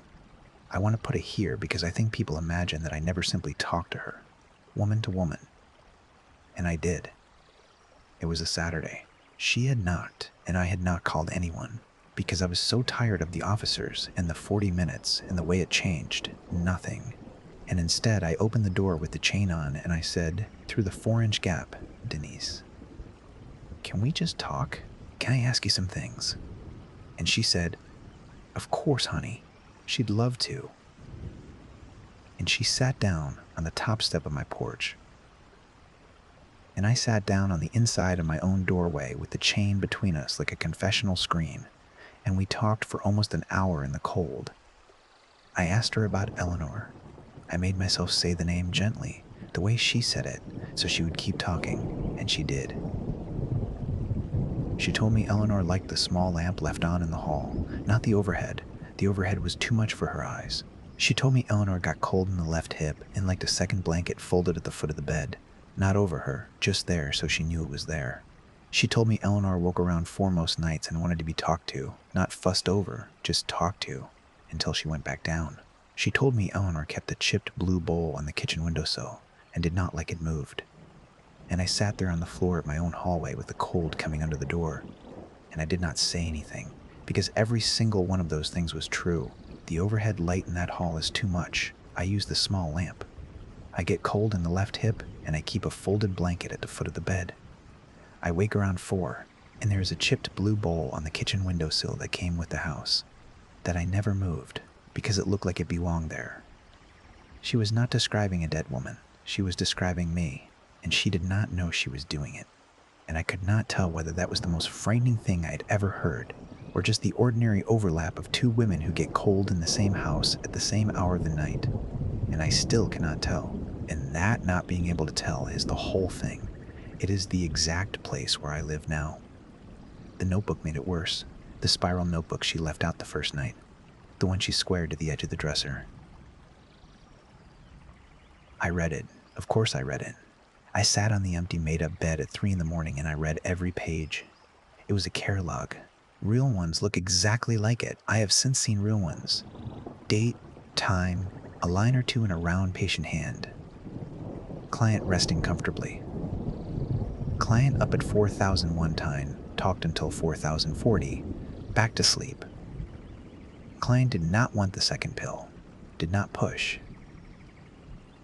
Fluids good, and the dates went back further than I had owned the house. Page after page of them, months of them. A woman being watched over tenderly in the dark by someone who wrote down that she slept, that she was cold, that she woke, that she was not alone.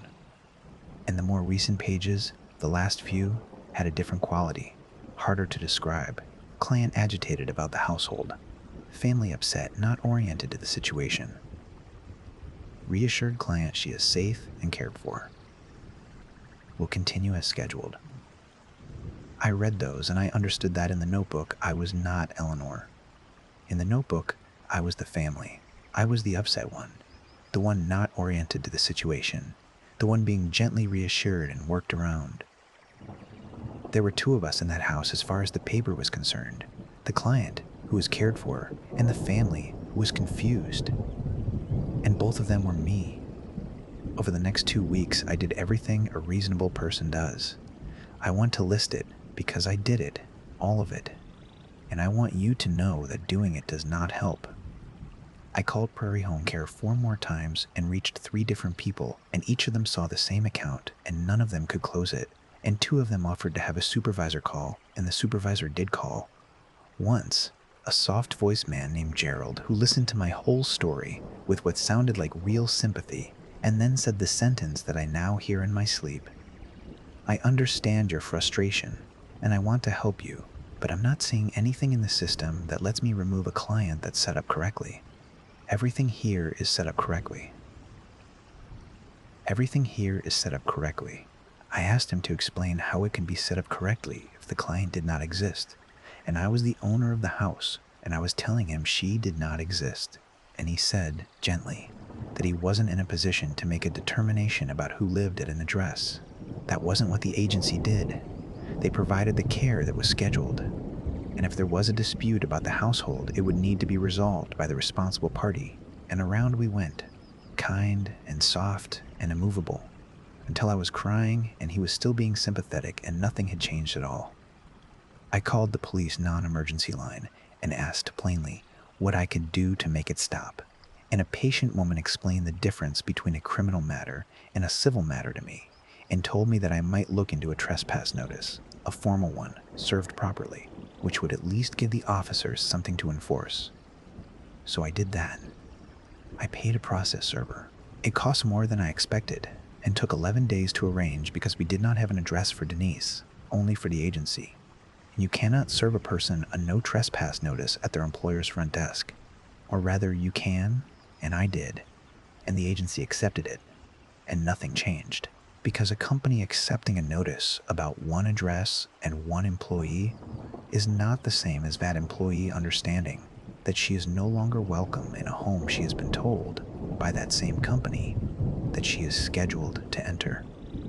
I talked to my neighbor, an older man named Roy, who had lived on the street longer than anyone, thinking a neighbor might at least confirm that I was not losing my grip, that she was a stranger, that none of this belonged here. I caught him at his mailbox one afternoon, and I asked him, carefully, whether he'd ever noticed a home health aide coming to my house at night, a woman in navy scrubs. And Roy's face did something I was not ready for. It went soft and sad and knowing. "Oh, sure," he said. For Eleanor, poor thing, she had a gal come nights near the end. Real steady, that one, never missed. You'd see her car out front, 11 on the dot, all through that last winter. I asked him when that was. When Eleanor died. And Roy scratched his jaw and thought about it and could not really say, the way people cannot say some years ago, before your time, surely. And then he looked at me and said kindly, "She's still coming?" The gal? That's nice of them, to keep somebody checking on the house. And I understood that even Roy, who had watched it all from across the street, had folded it into something ordinary and warm, a nice thing, somebody checking on the house, and that there was no one anywhere, not one person, who saw what I saw when I looked at it, which was a schedule that had come loose from its ending and would not stop. I talked to a lawyer, a real one, an hour I paid for. She was smart, and she took it seriously, and she said the most useful and the most terrible thing anyone said to me the whole time. She said, "This is going to sound strange, but the problem you have is that no one is doing anything wrong. If someone were doing something wrong, I could stop them. The Aide believes she's assigned there. The agency believes their records.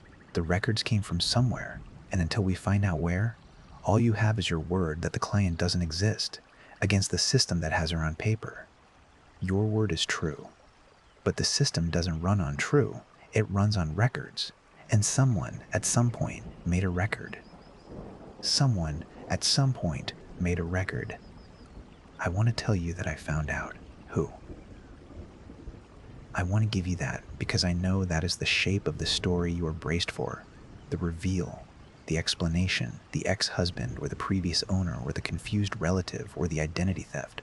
Some human hand made the record so that everything after it becomes a crime with a criminal in it and can be undone. I went looking for that hand. I really did.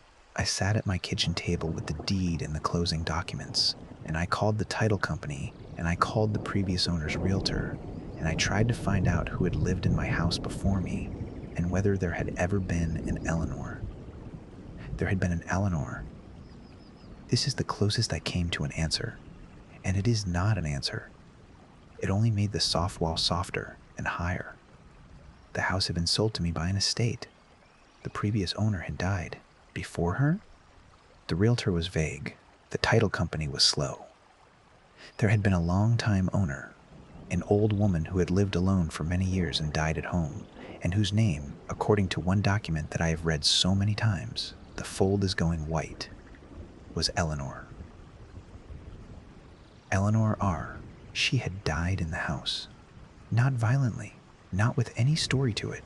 She had simply been old and lived alone and had care come in at the end, overnight care from an agency, because that is what happens to old women who live alone in houses like this one, in towns like this one, all over the country.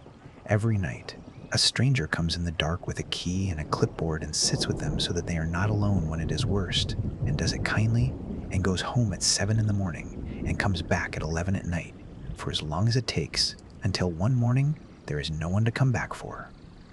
And then, I suppose, someone is supposed to close the account. Someone is supposed to call the agency and say, "She's gone, you can stop coming." A daughter, a son, a responsible party. And maybe no one did. Maybe there was no daughter, or the daughter was far away, or grieving, or thought someone else had done it, or the account fell into the soft crack between one office and another and just kept running.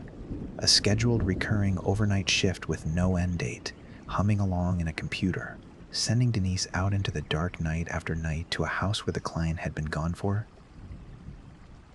I do not know how long. Years, Amber had said. The start date was old. So, here's what I think happened, and I offer it to you not as a solution, but as the most reasonable thing I have been able to build out of the pieces. Because I am, I keep telling you, a reasonable person, and reasonable people need to build something. I think Eleanor was real and old and cared for and died. I think her account was never closed.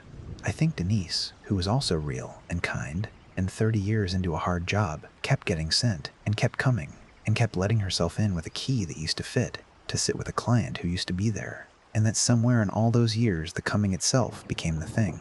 The way a routine becomes the thing. The way a person who has cared for someone a long time cannot quite stop showing up at the hour she always showed up. I think the lock got changed. By the estate, by me. And the key stopped fitting, and it did not stop her. Because the schedule did not stop. Because the schedule is not a person and does not grieve and does not know the client is gone. I think Denise came to my door believing every soft word she said, and I think she will keep coming. Because as far as the record is concerned, she is right. And I am the confusion. I am the mix-up. I am the upset daughter who is not thinking clearly and needs to get some rest. That is the reasonable version. I built it carefully. I check it the way you check a lock.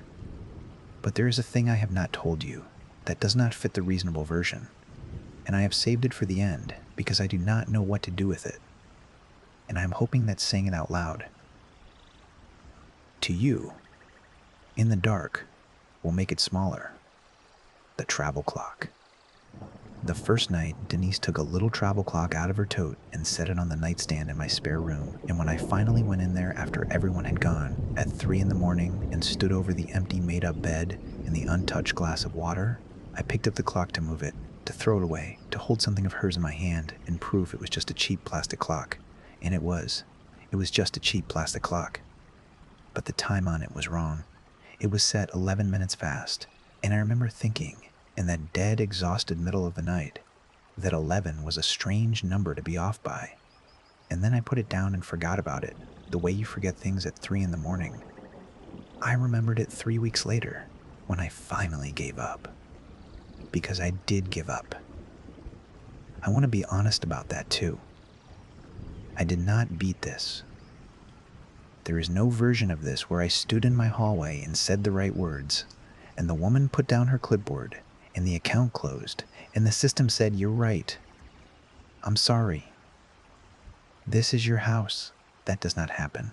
The system does not have a mouth to say sorry with. I gave up the way you give up on a wall you cannot climb, which is to say, I walked around it. I put the house up for sale. I told the realtor there was nothing wrong with it, which was true. There is nothing wrong with the house. The house is fine, the house is lovely, and I moved out on a gray Sunday in November with a rented truck, and 2 friends and I changed my address at the post office, and I filed the little card, and I drove away. And for the first time in weeks, I slept a whole night through in an apartment across town with a lock that had never known Denise's key. The last week in the house, she stopped trying the door. That should have been a relief, and it was not, because instead she began leaving things on the porch. Small things, set down neatly on the mat, the way you leave something for a person you do not want to disturb. A pill organizer, the cheap plastic kind with the days marked, empty, clean. A folded fleece blanket, the second blanket, the one for the foot of the bed. A get well card, unsigned, the printed kind from a drugstore, with nothing written inside, just the little fold of it standing open on my mat one morning with the dew on it. I did not touch them. I stepped over them for 4 days, and then a 5th morning they were gone, all of them, taken back, and the mat was bare, and somehow that was worse than the door, because it meant she had come and gone in the night so softly that I, lying awake and listening for exactly that, had heard nothing at all. The house sold to a young couple. I did not tell them. I have thought a great deal about whether that makes me a coward, and I have decided that it probably does, and that I would do it again, because what would I have said? There is a kind woman who will let herself in at 11 at night to care for a client who died years ago. And you cannot stop her. The deed will not stop her. The police will not stop her. The lawyer cannot stop her. Changing the lock will not stop her. She will simply knock, and knock softly, and wait on the porch in the cold with a bag of a dead woman's medicine, and be so reasonable, so kind, so certain, that after a while you will start to wonder if you are the one who is wrong. I could not say that to a young couple at a closing, so I said the water heater was 2 years old and the roof was sound, and both of those things were true, and I signed the papers, and I left. That was 3 weeks before the mail came. I still had mail forwarding on, that little yellow card doing its patient work, and in a batch of forwarded envelopes, most of it junk. One thin envelope came from Prairie Home Care. I almost threw it out. I opened it standing over the recycling bin in my new kitchen, in the apartment where none of this had ever happened, where I was safe, and it was a schedule. The same beige, over-photocopied schedule, the same headings, Sleant and date of birth, and the column of times and initials and little checkboxes. It listed the overnight care. It listed my old address, the house I had sold, the house that was now a young couple's house. It listed the shift, 11 to 7, and under client, where for weeks it had said Eleanor R., it now said a different name. It said my name, and a date of birth that was mine, and under responsible party the line was blank, and under the aide assigned it said, in the same worn, ordinary letters as everything else, Denise. And there was a note at the bottom, printed, not handwritten, in the flat language of a system that is only ever trying to be helpful, that said the start date was pending, and that care would begin as scheduled, and that the family would be notified. I have not thrown it away. I keep it in a drawer. I take it out sometimes and read it and check it against the reasonable version, the careful wall-shaped version I built, and it does not fit. It has never fit. An account cannot rename its own client. A computer does not know my birthday. A schedule does not follow a person from a house she has sold to an apartment she told no one about and forward its own mail. I know all that. I am a reasonable person. I have said so over and over the whole way through because it was the only thing I had. The travel clock was 11 minutes fast. The overnight shift starts at 11. I do not know why I keep putting those two facts next to each other. They do not mean anything. Numbers do not mean anything. I know that. It is a little after 11 now, where I am in the apartment, and I have the new locks, and no one has a key, and the schedule in the drawer says care will begin as scheduled. And I am telling you all of this because it is late and the building has gone quiet, and I do not want to be sitting here alone with it when I hear, from the front hall, the soft resistance of a key going into a lock that should not fit, and then the turn. I have not heard it yet. I am listening. Story 5. Count the breathing. The power in your house goes out the way a held note ends. Not a flicker, not a stutter, not the brown-out dimming you get in other places where the lights lean down and then straighten up again. In your house, it simply stops, all at once, like a hand closing over a candle. The refrigerator quits its low hum mid-breath. The little green clock on the microwave that you never set correctly goes dark. The fan you run for the white noise falls silent between one turn of the blade and the next, and you are left sitting up in the sudden black with your heart already counting, because your body learned this before you did. You have lived here 2 years now, long enough to know the house by its sounds. The furnace kicks on with a soft thump behind the wall. The gutter over the back door ticks when it rains. The stairs have a particular give in the 4th step from the top, and the front storm door does not latch unless you lift it slightly on the hinge. You know all of that. You could walk the whole house blind and never bump a corner, and lately you have had to, because lately the power goes out almost every night. They will tell you it is the grid. The woman at the co-op office, when you called, said the substation feeding your road is old, and the transformer up on the pole at the end of the lane is failing slow, and there is a work order in for it, and these things take time. She said it kindly. The way you say a thing to someone you have decided is anxious. She said, storms make it worse, and it has been a wet summer. And every time the weather turns, the whole line browns down, and the breaker at the pole trips, and everyone from your house to the county road loses their lights for a while. She said it would be fixed. She did not say when. So you told yourself it was the grid. You are a reasonable woman. You are 41. You balance your own accounts. You have never in your life believed in the kind of thing your mother believed in. The salt on the windowsills, the covered mirrors, the rule about not counting your blessings out loud in case something is listening and decides you have too many. You told yourself the failing transformer, and you bought a flashlight, a good one, heavy aluminum, and you put it on the nightstand where your hand could find it, and you decided that the next time the house went black, you would simply turn it on and read until the lights came back. That was before you learned to listen. Here's what the dark in your house is like when the power is out. It is not the dark of a room with the lights off. A room with the lights off still has the streetlight coming in around the blind, the little constellation of standby lights, the router's blue eye, the smoke detector's red wink every 40 seconds, the faint glow off a phone charging on the dresser. Those are all fed by the same line. When the transformer trips, all of them die together, and the streetlight at the end of the lane dies with them, and the moon, if there is a moon, is usually behind the same clouds that took the power down. So, the dark is total. It is the dark of the inside of a box. You put your hand in front of your face and there is nothing, not a shape, not a shade of gray. Just the idea of your hand where your body tells you it should be. And here is what the quiet is like. With everything off, the house has no sound of its own. No hum, no fan, no tick of the clock, No soft roar of the whole electrical body of the place breathing current. There is only the settling of old wood and the rain if it is raining, and past a certain hour even the rain thins out, and then there is nothing. A silence with a texture to it. A silence you can lean your ear against. The first time you heard the breathing, you thought it was your own. You were sitting up in bed. The power had just gone. You had reached for the flashlight, and your hand had found it, and your thumb had found the switch, and you were about to push it when you stopped, because there was a sound in the room, and it was slow, and it was even, and it was not coming from you.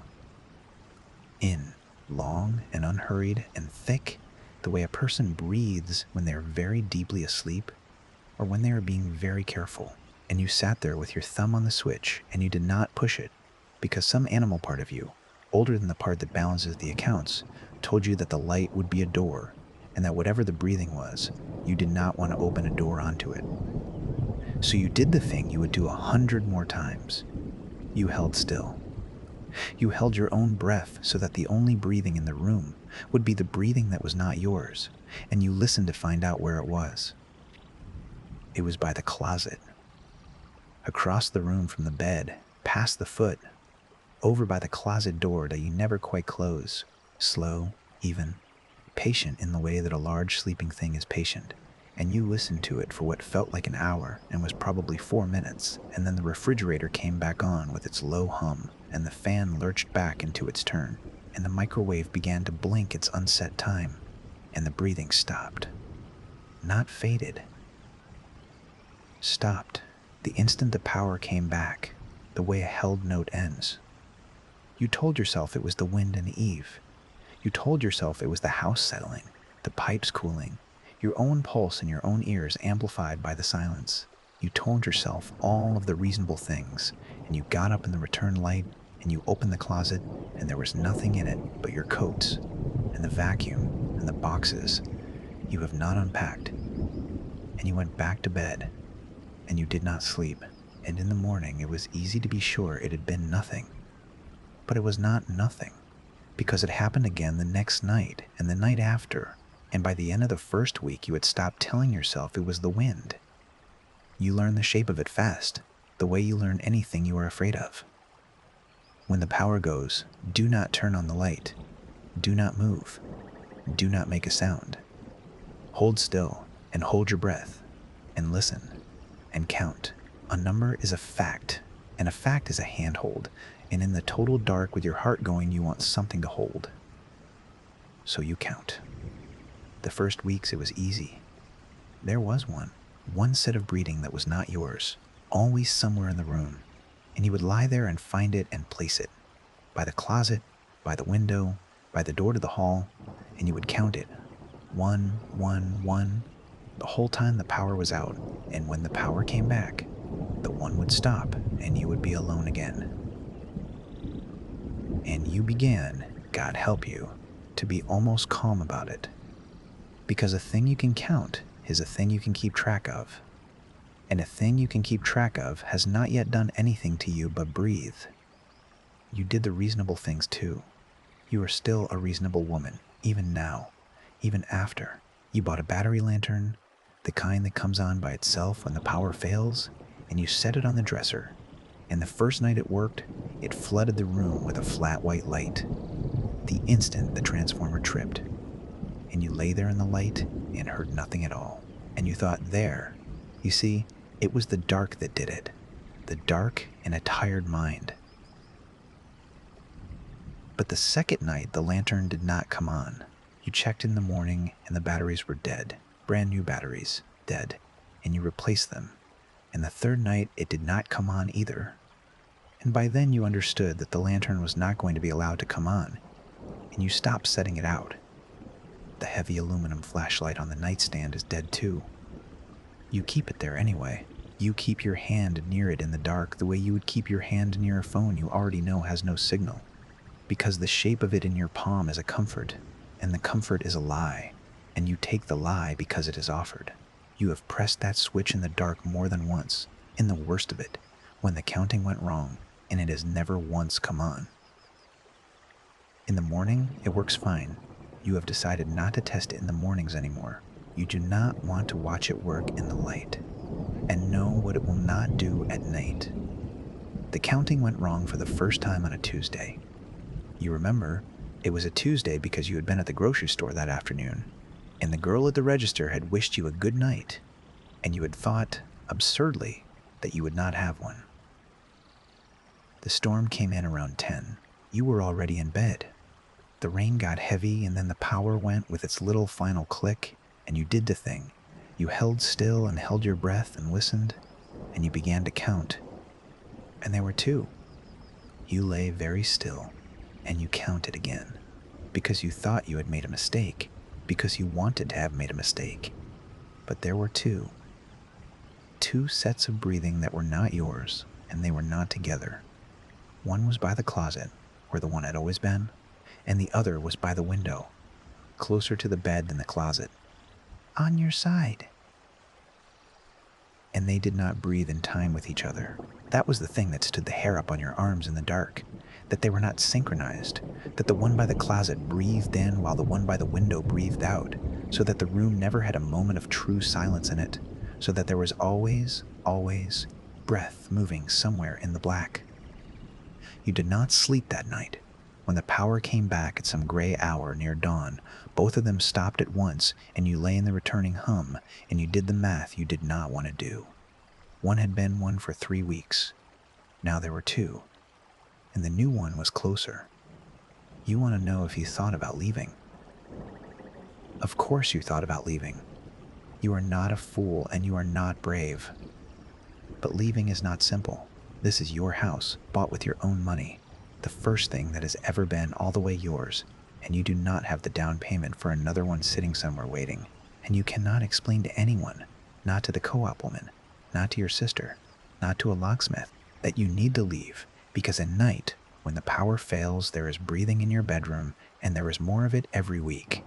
Say that sentence out loud to another living person and listen to how it sounds.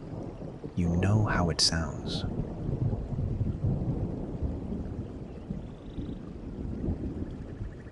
So you stayed. You told yourself the transformer would be fixed. You told yourself that when the power stopped going out, the breathing would stop coming, because the breathing needed the dark and the silence, and the dark and the silence were only made by the failing line. Fix the line, fix the dark, fix the breathing. You held on to that. It was a reasonable thought. It let you stay. The 2 held for a while. 9 nights, if you count them. And you counted them 9 nights at the closet in the window, out of time with each other. And you got so that you could lie in the dark and place them without your heart quite running away. Because 2 you could hold. 2 is a fact you had learned to carry. You even, on the 4th or 5th of those nights, tried talking. You do not like to admit it. You lay in the black between the 2 breaths, and you said, out loud, in a voice you kept as level as you could, I know you're there. Your own voice sounded enormous in the silent house, and the breathing did not answer, and it did not stop, and it did not change, and that was worse than an answer would have been, because it meant that whatever they were not there to talk to you. They were there to breathe near you. That was the whole of their intention, as far as you could tell. To be in the room, in the dark, breathing, closer. On the 10th night, there were 3. By then you had a system, if you can call a thing you do out of terror, a system. When the power went, you would not lie down. You would sit up against the headboard with the covers to your waist and your back to the wall so that nothing could be behind you. And you would put your hands flat on the mattress on either side of you. And you would close your eyes, which sounds like madness in the total dark, but is not. Because with your eyes closed, you are not straining against the black trying to see. You are only listening. And listening was the only sense that told you anything true. And you would hold your breath in long, slow pulls, 10 seconds held, so that in each held stretch you could count clean. And then you would let your own breath out slow, and take another and hold again. And in the held silences, you would count the others. That 10th night, you sat up and closed your eyes and held your breath and counted. And there was the closet, and there was the window, and there was a third, and the third was at the foot of the bed. Not across the room. Not by a wall. at the foot of the bed, close enough that if it had been a person standing there, you could have reached out with your foot under the covers and touched them, and it breathed slower than the other two, deep and full and unhurried, and it was the loudest of the three because it was the nearest. And you sat there with your eyes shut and your breath held and your whole body gone to stone, and you counted 1 at the closet, 2 at the window, 3 at the foot of the bed, and you understood the pattern then. All at once, the way you understand a word in a language you have been half hearing for weeks. Each new one starts far, and each new one starts closer than the last one started. The one began by the closet, across the room. The 2 put the second breath at the window, nearer. The 3 put the third at the foot of the bed, nearer still. It was not that the old ones moved. The closet breath stayed at the closet. The window breath stayed at the window. It was that every time the count went up by 1, the new breath appeared a little deeper into the room than the one before it, a little closer to the pillow, a little closer to your face, as if the room were a throat and the count were something being swallowed down it toward you. You did the arithmetic in the dark with your eyes shut. Closet, window, foot of the bed, 3 points on a line, and the line pointed at your head on the pillow, and there was more room on that line. Not much. The foot of the bed to the pillow is not far. 2 more, you thought. Maybe 3. And then the new one will be on the pillow beside me, and it will breathe into my ear, and I will feel it move my hair. That was the night you called your sister. You did not tell her the truth. You told her the power kept going out, and you were not sleeping, and you thought you might come stay a few nights, and she said, "Of course, come." And you packed a bag with your hand shaking in the returned light of near dawn, and you drove the 90 minutes to her house with the radio up loud the whole way, and you slept in her spare room for 4 nights with the lamp on, and nothing breathed, and you began to feel foolish, and you began to feel like yourself again, and on the 5th day you told her you were fine, and you thanked her, and you drove home. You want to know why you went home. Everyone wants to know why the woman goes home. You went home because the power does not go out at your sister's house, because she has newer lines and a newer transformer, and her lights do not so much as flicker in a storm. And 4 nights of ordinary electric dark had let you talk yourself most of the way back to reasonable. You went home because it was your house, and the mortgage did not stop for your nerves, and you could not stay in a spare room forever on a fear you could not name out loud. You went home because in the daylight, with the sun on the kitchen floor and the refrigerator humming and the whole house full of ordinary sound, the breathing was impossible. It was a thing a tired mind had made, and you were ashamed of it. You went home because you are a reasonable woman, and being reasonable is the trap. Being reasonable is exactly the door it walks through. It counts on you to explain it away long enough to stay in the house another night. And another. The first night home the power held. You slept. You woke almost glad. The second night it went out at 11, and you sat up against the headboard and closed your eyes and held your breath and counted. And there were 4. Closet, window, foot of the bed. And the 4th was on the floor beside you, on the right side, on the flashlight side, low, as if something lay on the floor by the bed with its face turned up toward you, and it breathed the deepest and slowest of them all.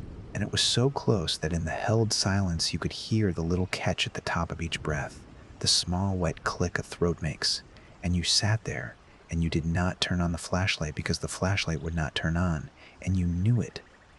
And you counted 1, 2, 3, 4, and then you made yourself keep your breath held past the count, past 10 seconds, past 15, longer than you had ever held it, because you needed to be sure that the 4th was not somehow you, some trick of your own held breath leaking out, and you held until your chest burned and your ears rang, and in that long airless silence there were still 4, the closet, the window, the foot of the bed, and the one on the floor beside you, breathing up at your face close enough that you could have reached down and put your hand on it, and you did not. You would not. You sat with your hands flat on the mattress and your eyes shut and your own breath locked in your chest until you had to let it go or pass out. And when you let it go, ragged, loud, 4 breaths in the dark did not so much as change their rhythm. They did not care that you had heard them. They were not there to be heard. They were there to get closer, one a night, on the nights the dark let them in. And there was one place left on the line between the floor and the pillow. And you knew it, and it knew it, and neither of you said so, because it does not speak and you would not survive saying it. You have thought a great deal in the days between about what they are. You do the thinking in the daylight, because in the dark there is no room for thinking. There is only counting. You have wondered whether they are people who died in the house before you, though you looked up the deed and the house is not old and no one has died in it that any record shows. You have wondered whether they are one thing, wearing many breaths, or many things, or a thing that adds a breath the way a candle adds a flame, from itself, endlessly.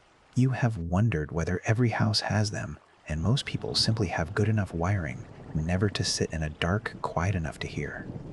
You do not know. You will not know. Knowing is not on the menu. The only thing on the menu is the count, and the count only ever goes one way. You tried once in the deep middle of it not to count. You thought that maybe the counting was the thing that fed it, that by finding each breath and placing it and numbering it, you were somehow inviting the next one. The way your mother said you must never count your blessings out loud. So one night when the power went, you did not sit up, and you did not close your eyes, and you did not count. You pulled the covers over your head like a child, and you pressed your hands over your ears, and you hummed, low, tuneless, anything to fill your own skull with your own sound, so that you would not have to hear how many there were. And it did not work. Of course it did not work, because you could still feel them. That is the thing no one warns you about. That once you have heard the breathing, you do not only hear it, you feel it. The small displacement of air in a sealed dark room. The warmth, the sense every animal has of another body near it in the black. You hummed and you covered your ears and you still knew, in your skin, that there were more of them than there had been, that the line had grown by one, that not counting had not stopped it and had only robbed you of the one poor fact you had, which was how many and how close. You never tried not counting again. The count is terrible, but the count is yours. It is the only thing in the dark that is yours. You tried to record it once. Of course you did. It is what any reasonable woman would do. And you are still, for a little while longer, a reasonable woman. Your phone runs on its own battery. The dark cannot reach it the way it reaches the lantern and the flashlight. So one night when the power went and the room fell black and silent, you did not close your eyes. You slid the phone off the nightstand with a hand you kept from shaking, and you opened the voice recorder, and you laid it flat on the mattress beside you with the little red dot going, and you held your breath and counted the way you always do. 3 that night, closet and window and the foot of the bed, and you let the phone drink it all in, minute after minute, proof, a thing you could carry to another person in the daylight and say, listen, tell me. I am not making this up. In the morning, you played it back at the kitchen table with the sun on your hands and the coffee going cold. And there was your house at night, the settling wood, the far tick of the cooling gutter, your own careful breathing loud and close to the mic, and nothing else. No closet breath, no window breath, no slow, full breathing at the foot of the bed. You turned the volume all the way up until the hiss of the empty air roared. There is nothing on the recording but you. Because it will not be recorded. Because it is not for the phone, and not for your sister, and not for the daylight. It is only for you, in the dark, when your breath is held, and yours is the only ear it means to reach. You deleted the file. You did not want to keep a recording that proved, in your own voice, that you had been alone in that room. Because you were not alone. You have never once, on those nights, been alone. The transformer, by the way, was never fixed. You called again. A different woman this time. Just as kind, just as sure. The work order was still open. The part was on back order. The wet summer had put every crew in the county behind. She was sorry for the inconvenience. She said the word inconvenience, and you laughed. And she did not understand why, and you did not explain, and you hung up. You have stopped calling. You have understood that the failing line is not the cause of the thing, but only the door of it, and that even if a crew came tomorrow and hung a new transformer on the pole, and the power never failed again, the breathing would find another dark to come in through. a storm, a blown fuse, a night the moon is out and you close the blinds. It needs the dark and the silence, and it will take the dark and the silence wherever they are made. The line was only convenient. It has been very convenient all summer. You keep a record now. You did not decide to. Exactly. It simply began, the way the counting began, out of the need to hold a fact. It is a spiral notebook you keep in the nightstand drawer, and every morning after a blackout you write the date and the time the power went and the time it came back and the number. Just the number. Some mornings there is no entry because the power held and you slept, but the nights it goes out you write the number, and the numbers do not lie the way your daylight mind would like them to. You can turn the pages and watch it. 1 for the first weeks, over and over. 1, 1, 1, then a 2, then more 2s, then the first 3. Then, after your sister's 3s and a 4, you can read the whole thing in 90 seconds, and it tells you, in your own handwriting, in numbers you wrote with your own hand in the safe return light of morning, that this is real, that you did not dream it, that it is climbing, and that the climb has a top, and that you are the top. You worked out, sitting at the kitchen table one bright afternoon with the notebook open and the sun warm on the backs of your hands, exactly how many places there are left. You mapped the room. You are methodical when you are frightened. It is how you keep from screaming. The line runs from the far closet, across the room, to the window, to the foot of the bed, to the floor on the right side, and from the floor on the right side, the only place left, the only place nearer to your pillow than the floor beside it, is the bed itself. The mattress, the empty half of the bed you have slept on the edge of for 2 years, because it is a queen, and you are one person, and you have never had reason to take the middle.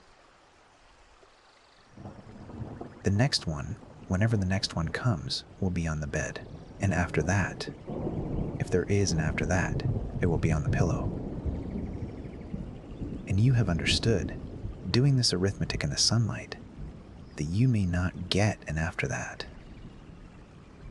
That the breath on the pillow may not need to be counted, that when a thing is breathing on your pillow in the total dark, the count is over, because the count was only ever the distance, and there is no distance left to number when it is breathing into your open eye.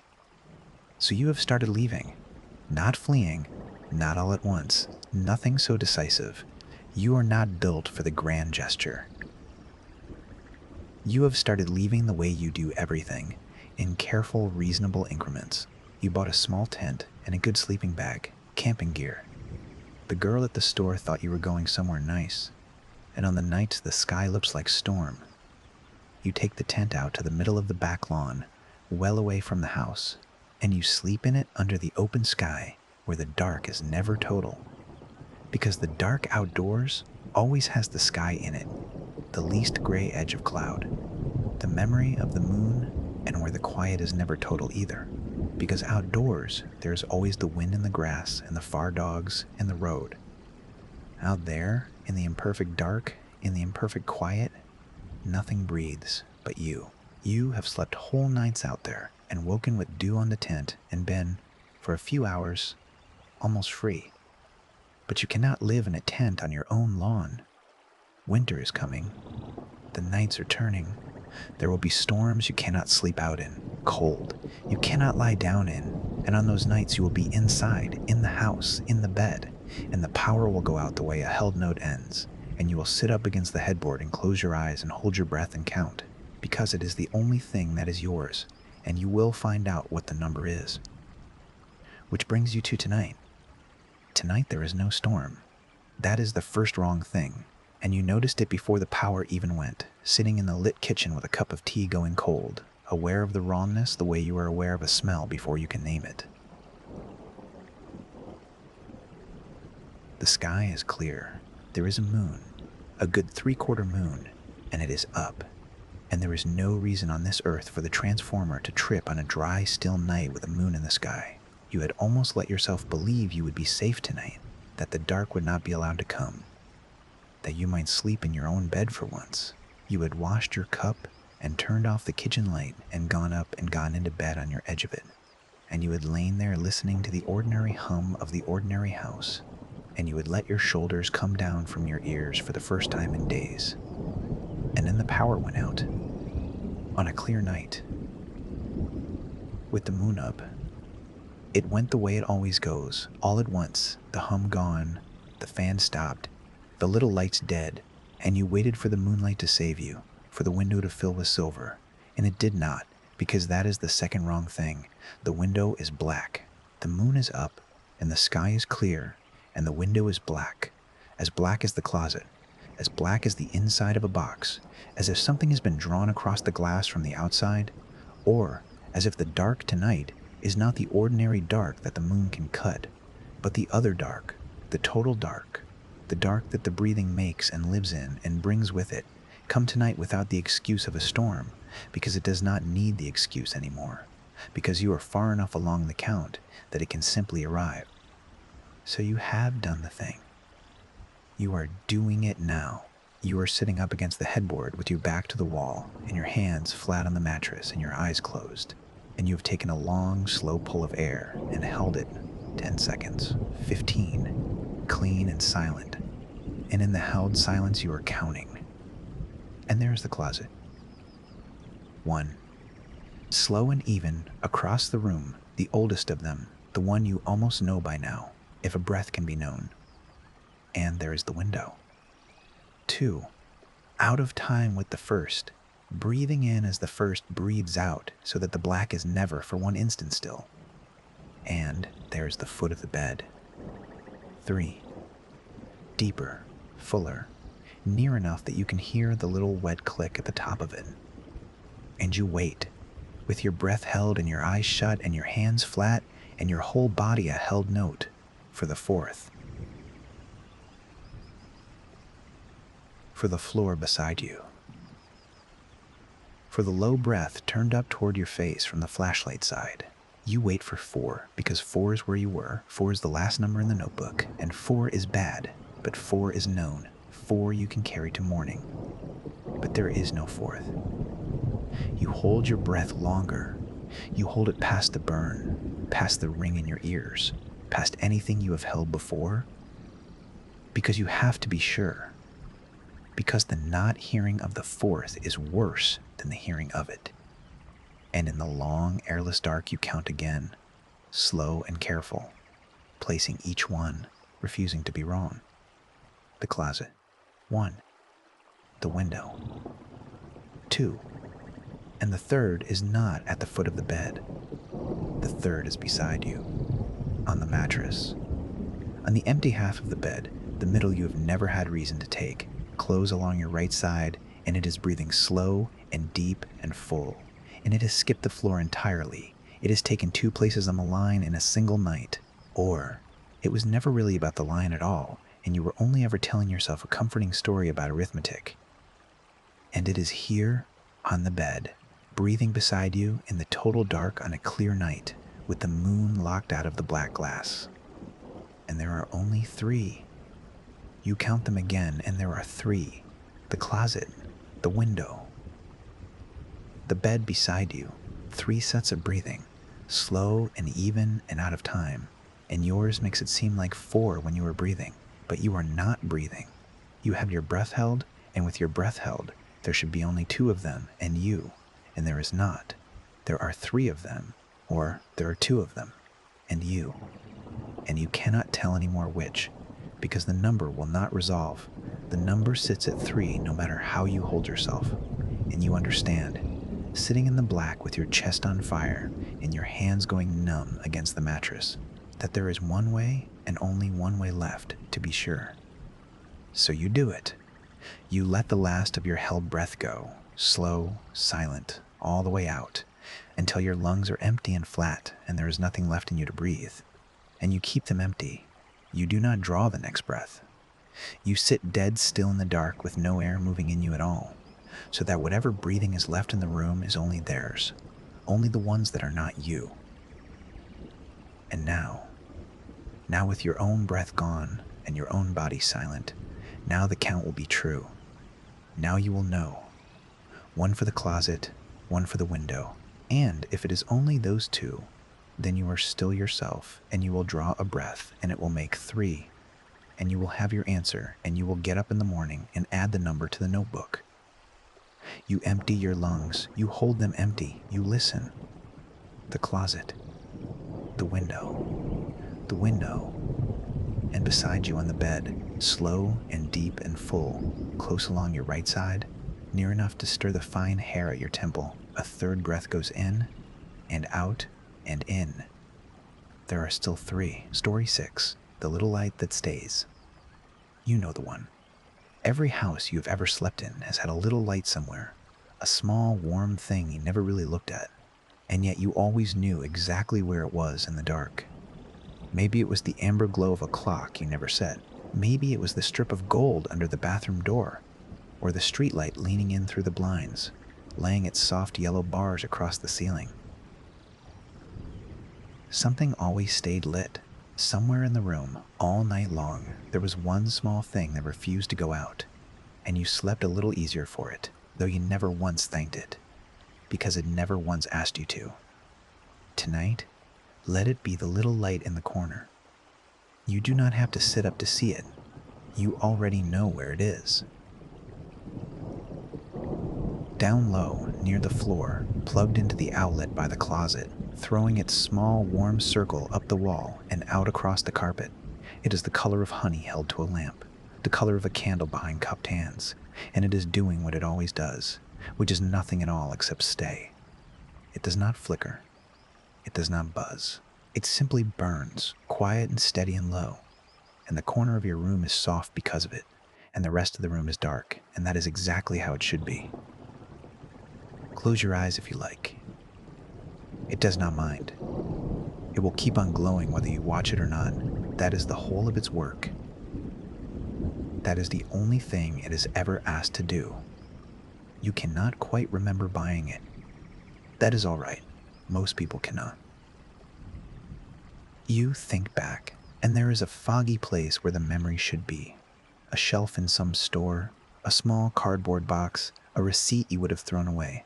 You think perhaps it came with the house, left behind in a drawer by whoever lived here before you, the way a house always keeps a few small things from the people it used to hold. A single mismatched key, a curtain hook, a little light for the corner. You found it, or it found you, and you plugged it in one night when the dark felt a size too big, and it came on the first time without any fuss, warm and immediate, as though it had only been waiting for a wall to lean its glow against. And you have never unplugged it since. Why would you? It costs almost nothing to run. It keeps the corner from being a mouth, and on the nights you wake at some hour you would rather not know, it is already there, already lit, already saying in its wordless way, I am here, go back to sleep. There is nothing in the room but me. You believe that. You still do. Let yourself keep believing it a little longer. The first time you really noticed it, you had gotten up for water. You remember the cold of the kitchen tile through your socks and the way the faucet coughed before it ran clear, and you remember coming back down the hall and seeing, before you reached your own doorway, the honey-colored glow spilling out across the carpet to meet you. It reached almost to the hall. It seemed, for a moment, to have leaned out to find you, the way a porch light leans out for someone coming up a dark driveway. You stood in the doorway with your glass sweating in your hand, and the little light held its small circle steady, and you felt, absurdly, that you had been missed, that something had noticed you were gone and was glad you were back. You laughed at yourself quietly, the way you do at 3 in the morning when your own thoughts get sentimental over nothing. Then you set the glass on the nightstand and lay back down and slept better than you had in weeks, folded into that soft amber like a letter going back into an envelope that already knew your name. You did not think, then, to wonder why it had leaned toward the hall, why the circle of it, which had always sat so neatly in the corner, had that night stretched out long and thin along the floor, reaching the way warmth does not reach. Warmth pools. Warmth rises. Warmth does not go looking. But you were tired, and it was late, and the light was kind, and you let it go. You are allowed to let it go tonight, too. Some things are easier to sleep beside than to solve. You have known lights like it your whole life. And thinking of them now is its own kind of lullaby, so let the memories come and go as they please. There was the one in your grandmother's house, a bulb no bigger than a thumbnail set into a little seashell of frosted glass, plugged into the baseboard at the top of her stairs. You slept in the room at the end of her hall in the summers, in a bed that smelled of cedar and old cotton, and you would lie awake in that unfamiliar dark listening to a house that ticked and sighed in ways your own house never did. And then you would see it, the small pink glow from the top of the stairs, and everything would settle. You never once asked her to leave it on. It was simply always on. The way the stars were always out, the way her kitchen always smelled of coffee gone cold in the pot. When she was gone and the house was sold, you thought of that little shell of light more than you thought of almost anything else in it. And you were embarrassed by that, a little, that of all the things a house holds you should miss the smallest and the dimmest. You understand it better now. It was the thing that let you sleep in a strange house. It was the thing that said the strange house would keep you until morning. There has been one in every good room you ever slept in, and their absence is the thing you remember about the bad ones. And there was the one from your own childhood, the plastic one shaped like a quarter moon that your mother pushed into the socket by your door the first night you were afraid of the dark and never took out again. You remember her hand doing it. You remember her saying, "There, now. It will stay on all night. You don't have to be afraid." And you remember believing her completely, the way you only ever believe someone once, before you are old enough to know that some promises are the kind people cannot keep. But she kept that one. The moon glowed in the corner every night of your childhood, and the dark stayed on its own side of the room, and you grew up certain, in the wordless certainty of a child, that this was simply how the world was arranged, that there were lights, and there were the people who left them on for you, and that between the two of them you would always be kept. Lie here and be that certain again. You have earned it. It is very late, and the little light is on, and someone, somewhere back at the beginning of you, meant for you to be able to sleep. Here is what you have come to understand about the little light, slowly, over many nights, without ever quite sitting down to think it through. It comes on by itself. You have never once flipped a switch on it. There is no switch. You have looked in the daylight, turning the small warm shape over in your hands, and there is only the smooth plastic and the two prongs and the dull bulb behind its little amber lens, and no button, no dial, no way that you can find to make it start or make it stop except to pull it from the wall. And yet every evening, as the room goes gray and then grayer and the last of the day drains out of the window, it wakes. Not with a click. Not with a flicker. It simply is not lit. And then it is. The way you cannot catch the moment a kettle goes from quiet to almost boiling. One breath, the corner is dark. The next, it is holding a small, warm coal of light. And the dark has stepped back from it, politely, the way people step back from a fire. It dims when you settle. You have noticed this the way you notice the temperature of a room, which is to say only when it changes. When you are restless, when you are lying there running the day over and over like a stone in your pocket, the light is a touch brighter, steady and patient, keeping the whole corner warm and legible so that nothing in the room can be mistaken for anything else. And then, as your breathing lengthens, as your shoulders finally come down from around your ears, as the day loosens its grip finger by finger, the light lowers itself. It goes softer. It goes smaller. It banks itself like a good fire banked for the night. Just enough glow to say, "I am still here," not enough to keep you from going under. It waits until you are nearly gone, and then it turns itself down so as not to be the last thing keeping you up. You have felt it do this. You have felt the room grow gentler by degrees as you fell, and you have thought, on the edge of sleep, half dreaming already, how kind, how thoughtful, and you have gone down into the dark trusting it. The way a child trusts the hallway light their mother leaves on. You are nearly a child again, lying here. That is what the little light is for. It gives you back the oldest comfort there is, the one from before you knew there was anything to be comforted about. Every one of us learned the same lesson in the same order, once. First, the dark. Then the fear of the dark, arriving so early we cannot remember being without it. And then, blessedly, the small light left on in the hall, or the crack of the door left open, or the glow-in-the-dark stars stuck crooked on the ceiling by a hand that loved us, and the discovery, night after night, that the light kept the dark to its own corners, that as long as the light was on, the dark stayed where it was told.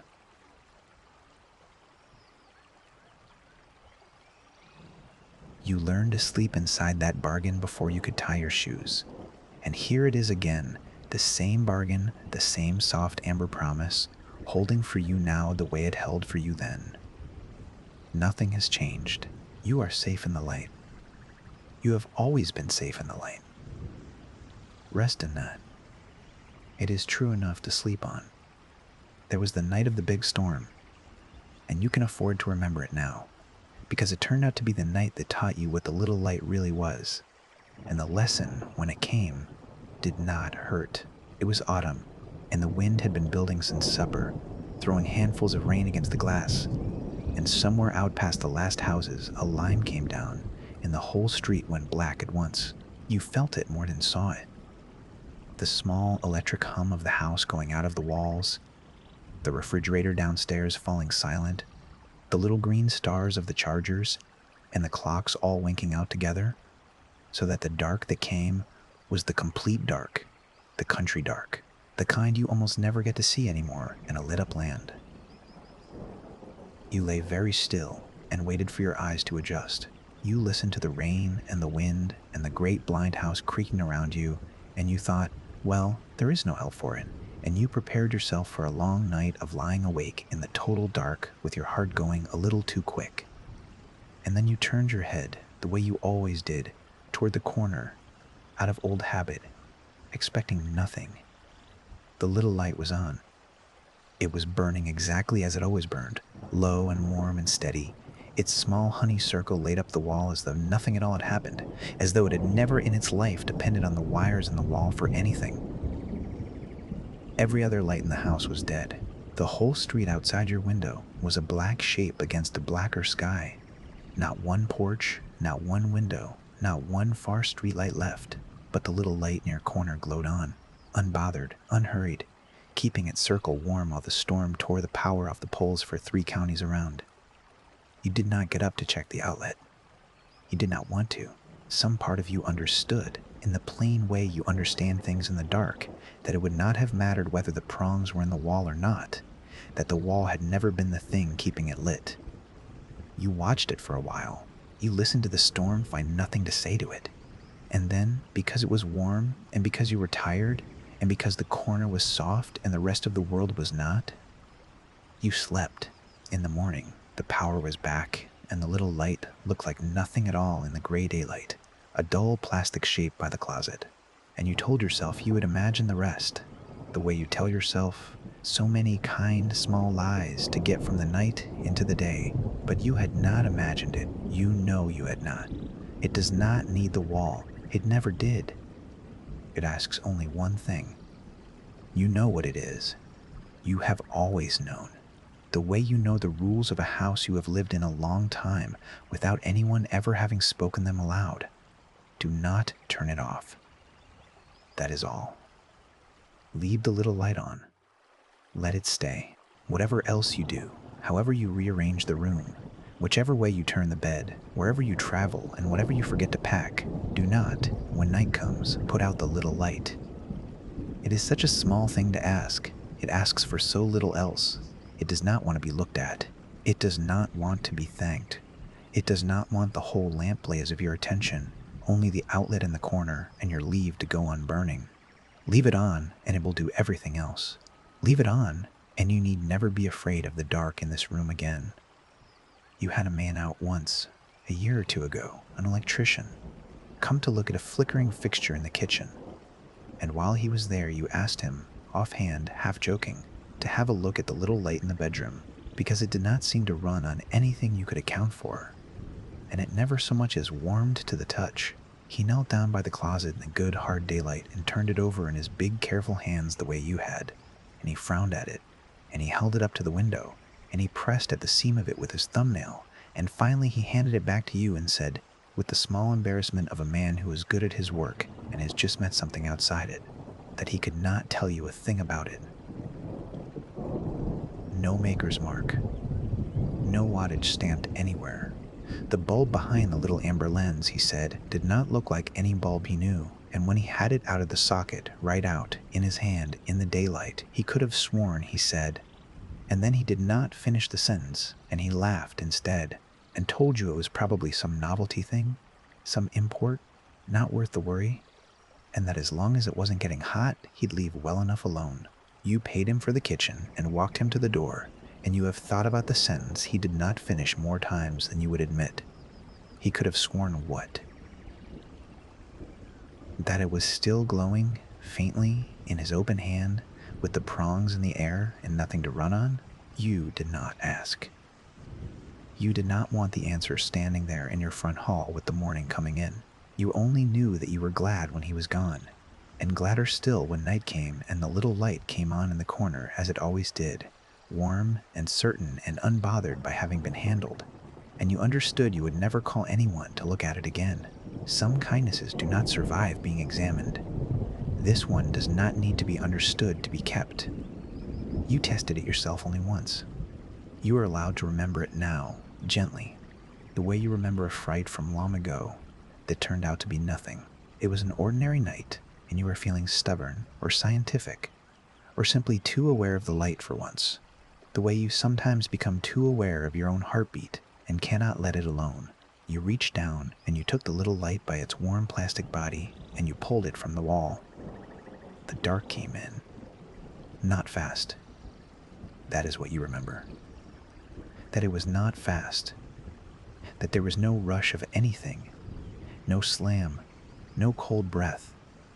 None of the things a frightened person half expects. The dark simply came in the way water comes into a footprint at the tide line, filling the small warm circle where the light had been, unhurried, complete. The corner that had been soft was a corner again. The wall that had been legible was just a darkness, with a wall somewhere behind it. And the room, which had felt for so long, like a room with you alone in it, felt, for the length of about 3 breaths, like a room that was being looked into. That is the only way you have ever been able to put it. Not looked at.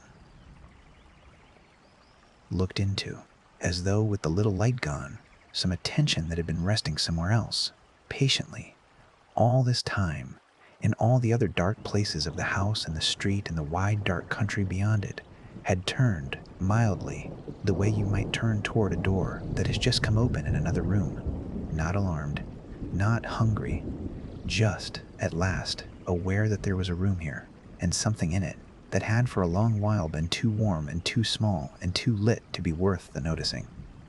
You put the light back in the wall so fast you scraped your knuckle on the outlet plate. It came on at once, warm and immediate and steady, and the corner softened, and the wall came back, and the room was only a room again, only yours again, and the attention, whatever it had been, went back to whatever it had been doing, and curious once more, satisfied once more that there was nothing here but a little warm light burning in a corner of an ordinary house, as little lights do, all over the sleeping country, in their thousands, meaning nothing, worth no one's while. You lay awake a long time that night, not frightened exactly. You want to be careful with that word, because it was not fear, or not only fear, it was more like the feeling of having very nearly said the wrong thing to someone enormous and calm, and having caught yourself in time, and being let off, and understanding that you would not always be let off, and that the only reason you had been was the little light coming back on when it did. You have never pulled it out again. You are not going to pull it out tonight.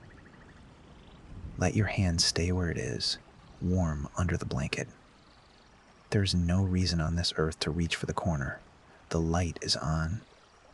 The light is doing its quiet work.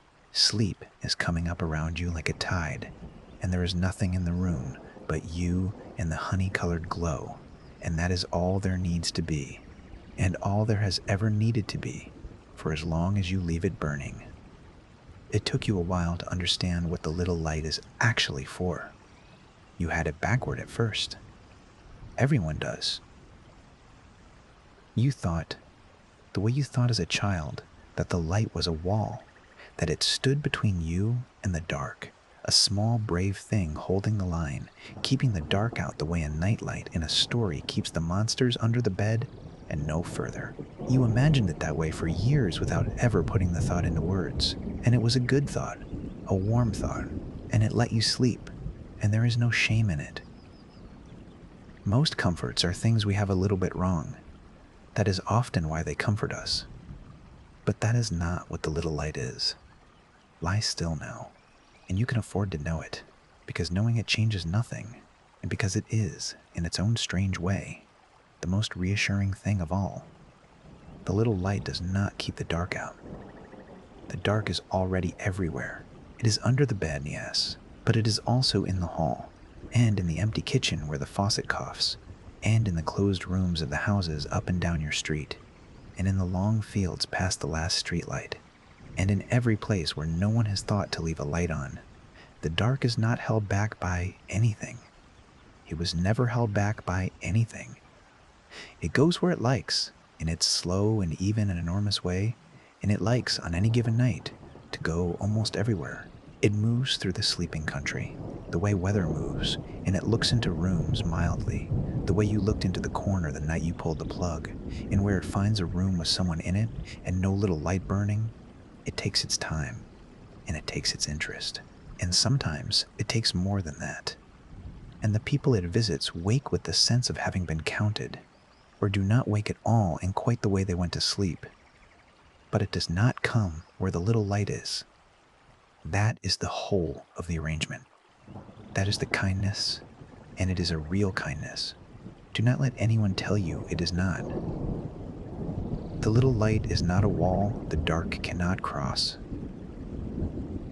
The little light is a thing the dark has agreed to leave alone, a small warm patch it passes over, the way a reader's eye passes over a footnote, the way you pass a lit porch on a dark walk and think nothing of it, and keep going toward the houses that are dark.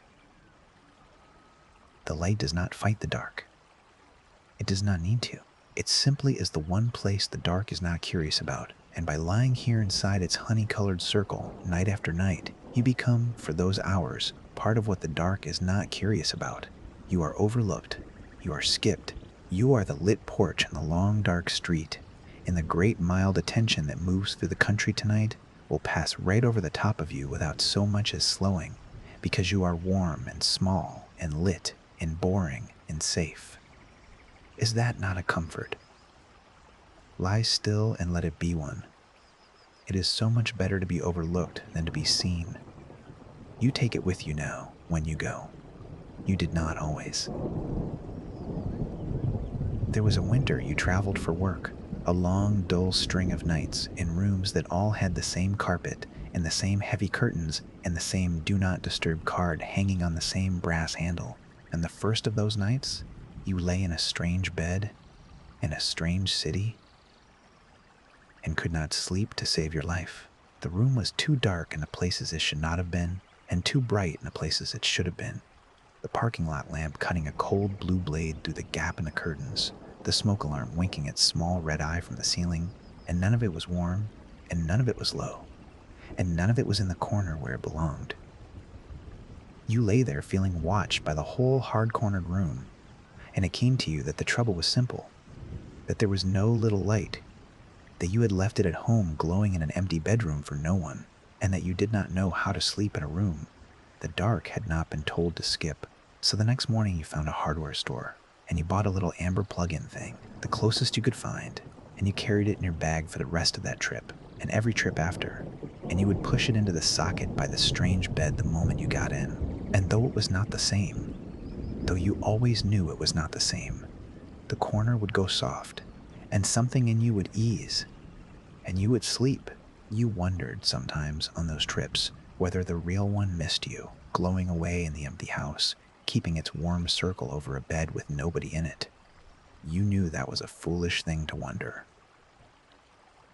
A light does not miss anyone. It only stays. But you would come home from those long trips and step into the bedroom and see it there in the corner, burning exactly as you had left it, faithful as the tide, and you would feel welcomed in a way the empty house otherwise never quite managed, and you would think, without letting the thought get too close, that whatever else was true, at least the corner had never once gone dark while you were gone. You understand now why it must never go out. Not because the light is weak, because the light is the arrangement itself. Put it out, and you are no longer the lit porch. You are only another dark room with someone in it, in a street of dark rooms, in a country of them, and the attention that has been passing you by all these years, and curiously, gratefully, has a reason at last to turn your way. That is what came in the night you pulled the plug, not a monster. Not a hand from under the bed. Only the ordinary dark, doing the ordinary thing it does in every unlit room, which is to notice. You had simply forgotten, for those 3 breaths, how rare it is to be a room the dark does not bother to notice. How much the little light was doing, quietly, in the corner, all along, by doing what looked like nothing. So you leave it on. Of course you leave it on. You would be a fool not to, and you are not a fool. You are only tired, and it is late, and the bargain is such an easy one to keep. Leave the little light on. You have wondered, on some nights, in the drifting way you wonder about things you will not remember wondering in the morning, whether the light is watching over you at all, whether that is even the right way to think of it. You had always pictured it as a small, faithful thing keeping its eye on you through the dark, a lamp with a heart in it, a little guardian at its post. And there is a truth in that, and it is a warm truth, and you may keep it if it helps you sleep. But there is another way to see it, and it visits you sometimes in the last minutes before you go under. And it is not frightening, only strange. And strange things are easy to hold when you are this close to sleep. The little light keeps its warm watch, yes. But watch over what? Not over you exactly. It does not know you. It does not care in the way a person cares, whether you live or die or lie awake or sleep. It watches over the arrangement. It watches over the small warm circle it makes, and it keeps that circle lit and steady and unremarkable, because that is what the circle is for, and you happen to be inside it, the way a coin happens to be inside a pocket. The pocket was sewn to hold. The light is not watching you. The light is being watched by the dark and found not worth the trouble. And you are simply standing near enough to the light to be found not worth the trouble either. The watch it keeps is a watch that keeps you overlooked. You were never the thing it was set to guard. You were never the thing anyone was watching for. You were the small, warm accident inside the circle of a light that would go on burning. Exactly the same, whether you were here or not. There, that is the whole of it. That is the last small, strange thing. And you have held it, and it has not woken you, and now you can let it go. It is not a threat. Nothing here is a threat. It is only the plain and quiet shape of an old kindness, seen for once from the side instead of the front. The light stays. The dark passes over. You sleep. It has been this way in every house you have ever slept in, and you never needed to know it. And you do not let it sink. Let it go warm and formless and untrue in the way of everything you think about at this hour.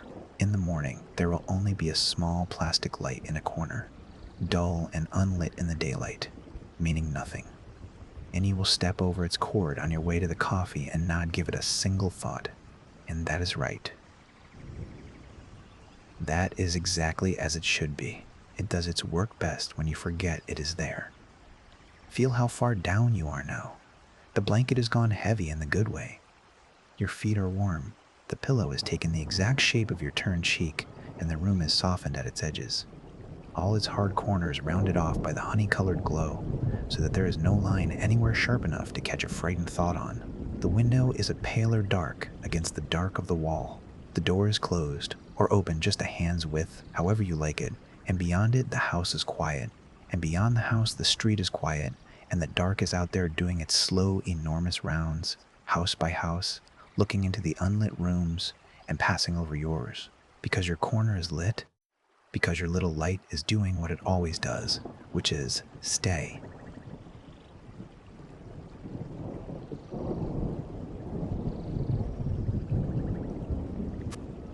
Think, if you like, of the street outside, the whole long, quiet street of it, and of all the little lights burning up and down the block tonight in corners just like yours.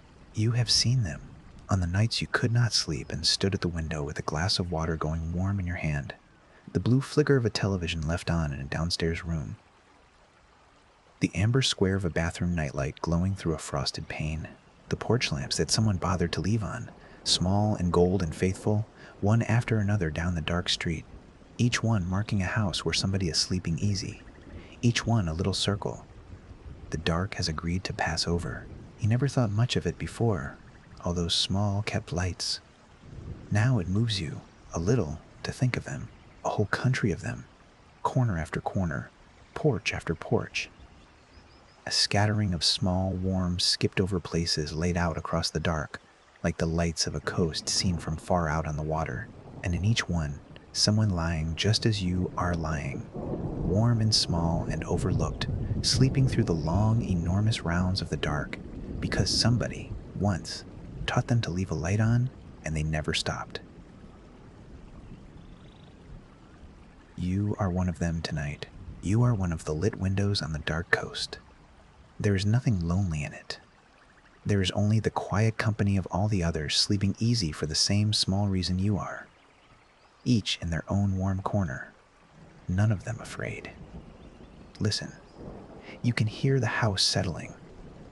That small tick from the hallway is only the day's warmth leaving the walls, the timbers easing, the house lying down for the night, the way you have. The furnace breathing on and then off, the refrigerator finding its low, steady note downstairs and holding it.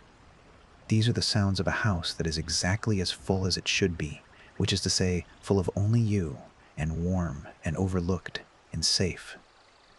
There is nothing in the hall. There is nothing on the stairs. There is only the ordinary dark, and it is not coming here, because here there is a light, and it stays. If you wake in the night, you will not have to be afraid. You will open your eyes, and before you have even remembered where you are, before the day's worries have found their way back to you, the little light will already be there, low and warm in the corner, right where it always is, saying in its wordless way the only thing it has ever said. Here. I am here. Go back to sleep. And you will. You always do.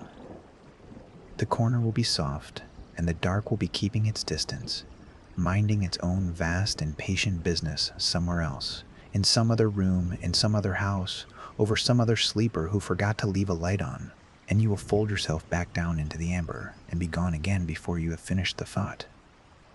That is the gift of it. That is the whole small, perfect gift of the little light that stays. You do not have to do anything now. That is the last thing to understand, and it is the easiest. You do not have to keep watch. You do not have to listen for the tick in the hall, or the note in the furnace, or the long, slow attention moving over the sleeping country. That is not your work. It was never your work. The light keeps the watch. The light stays lit.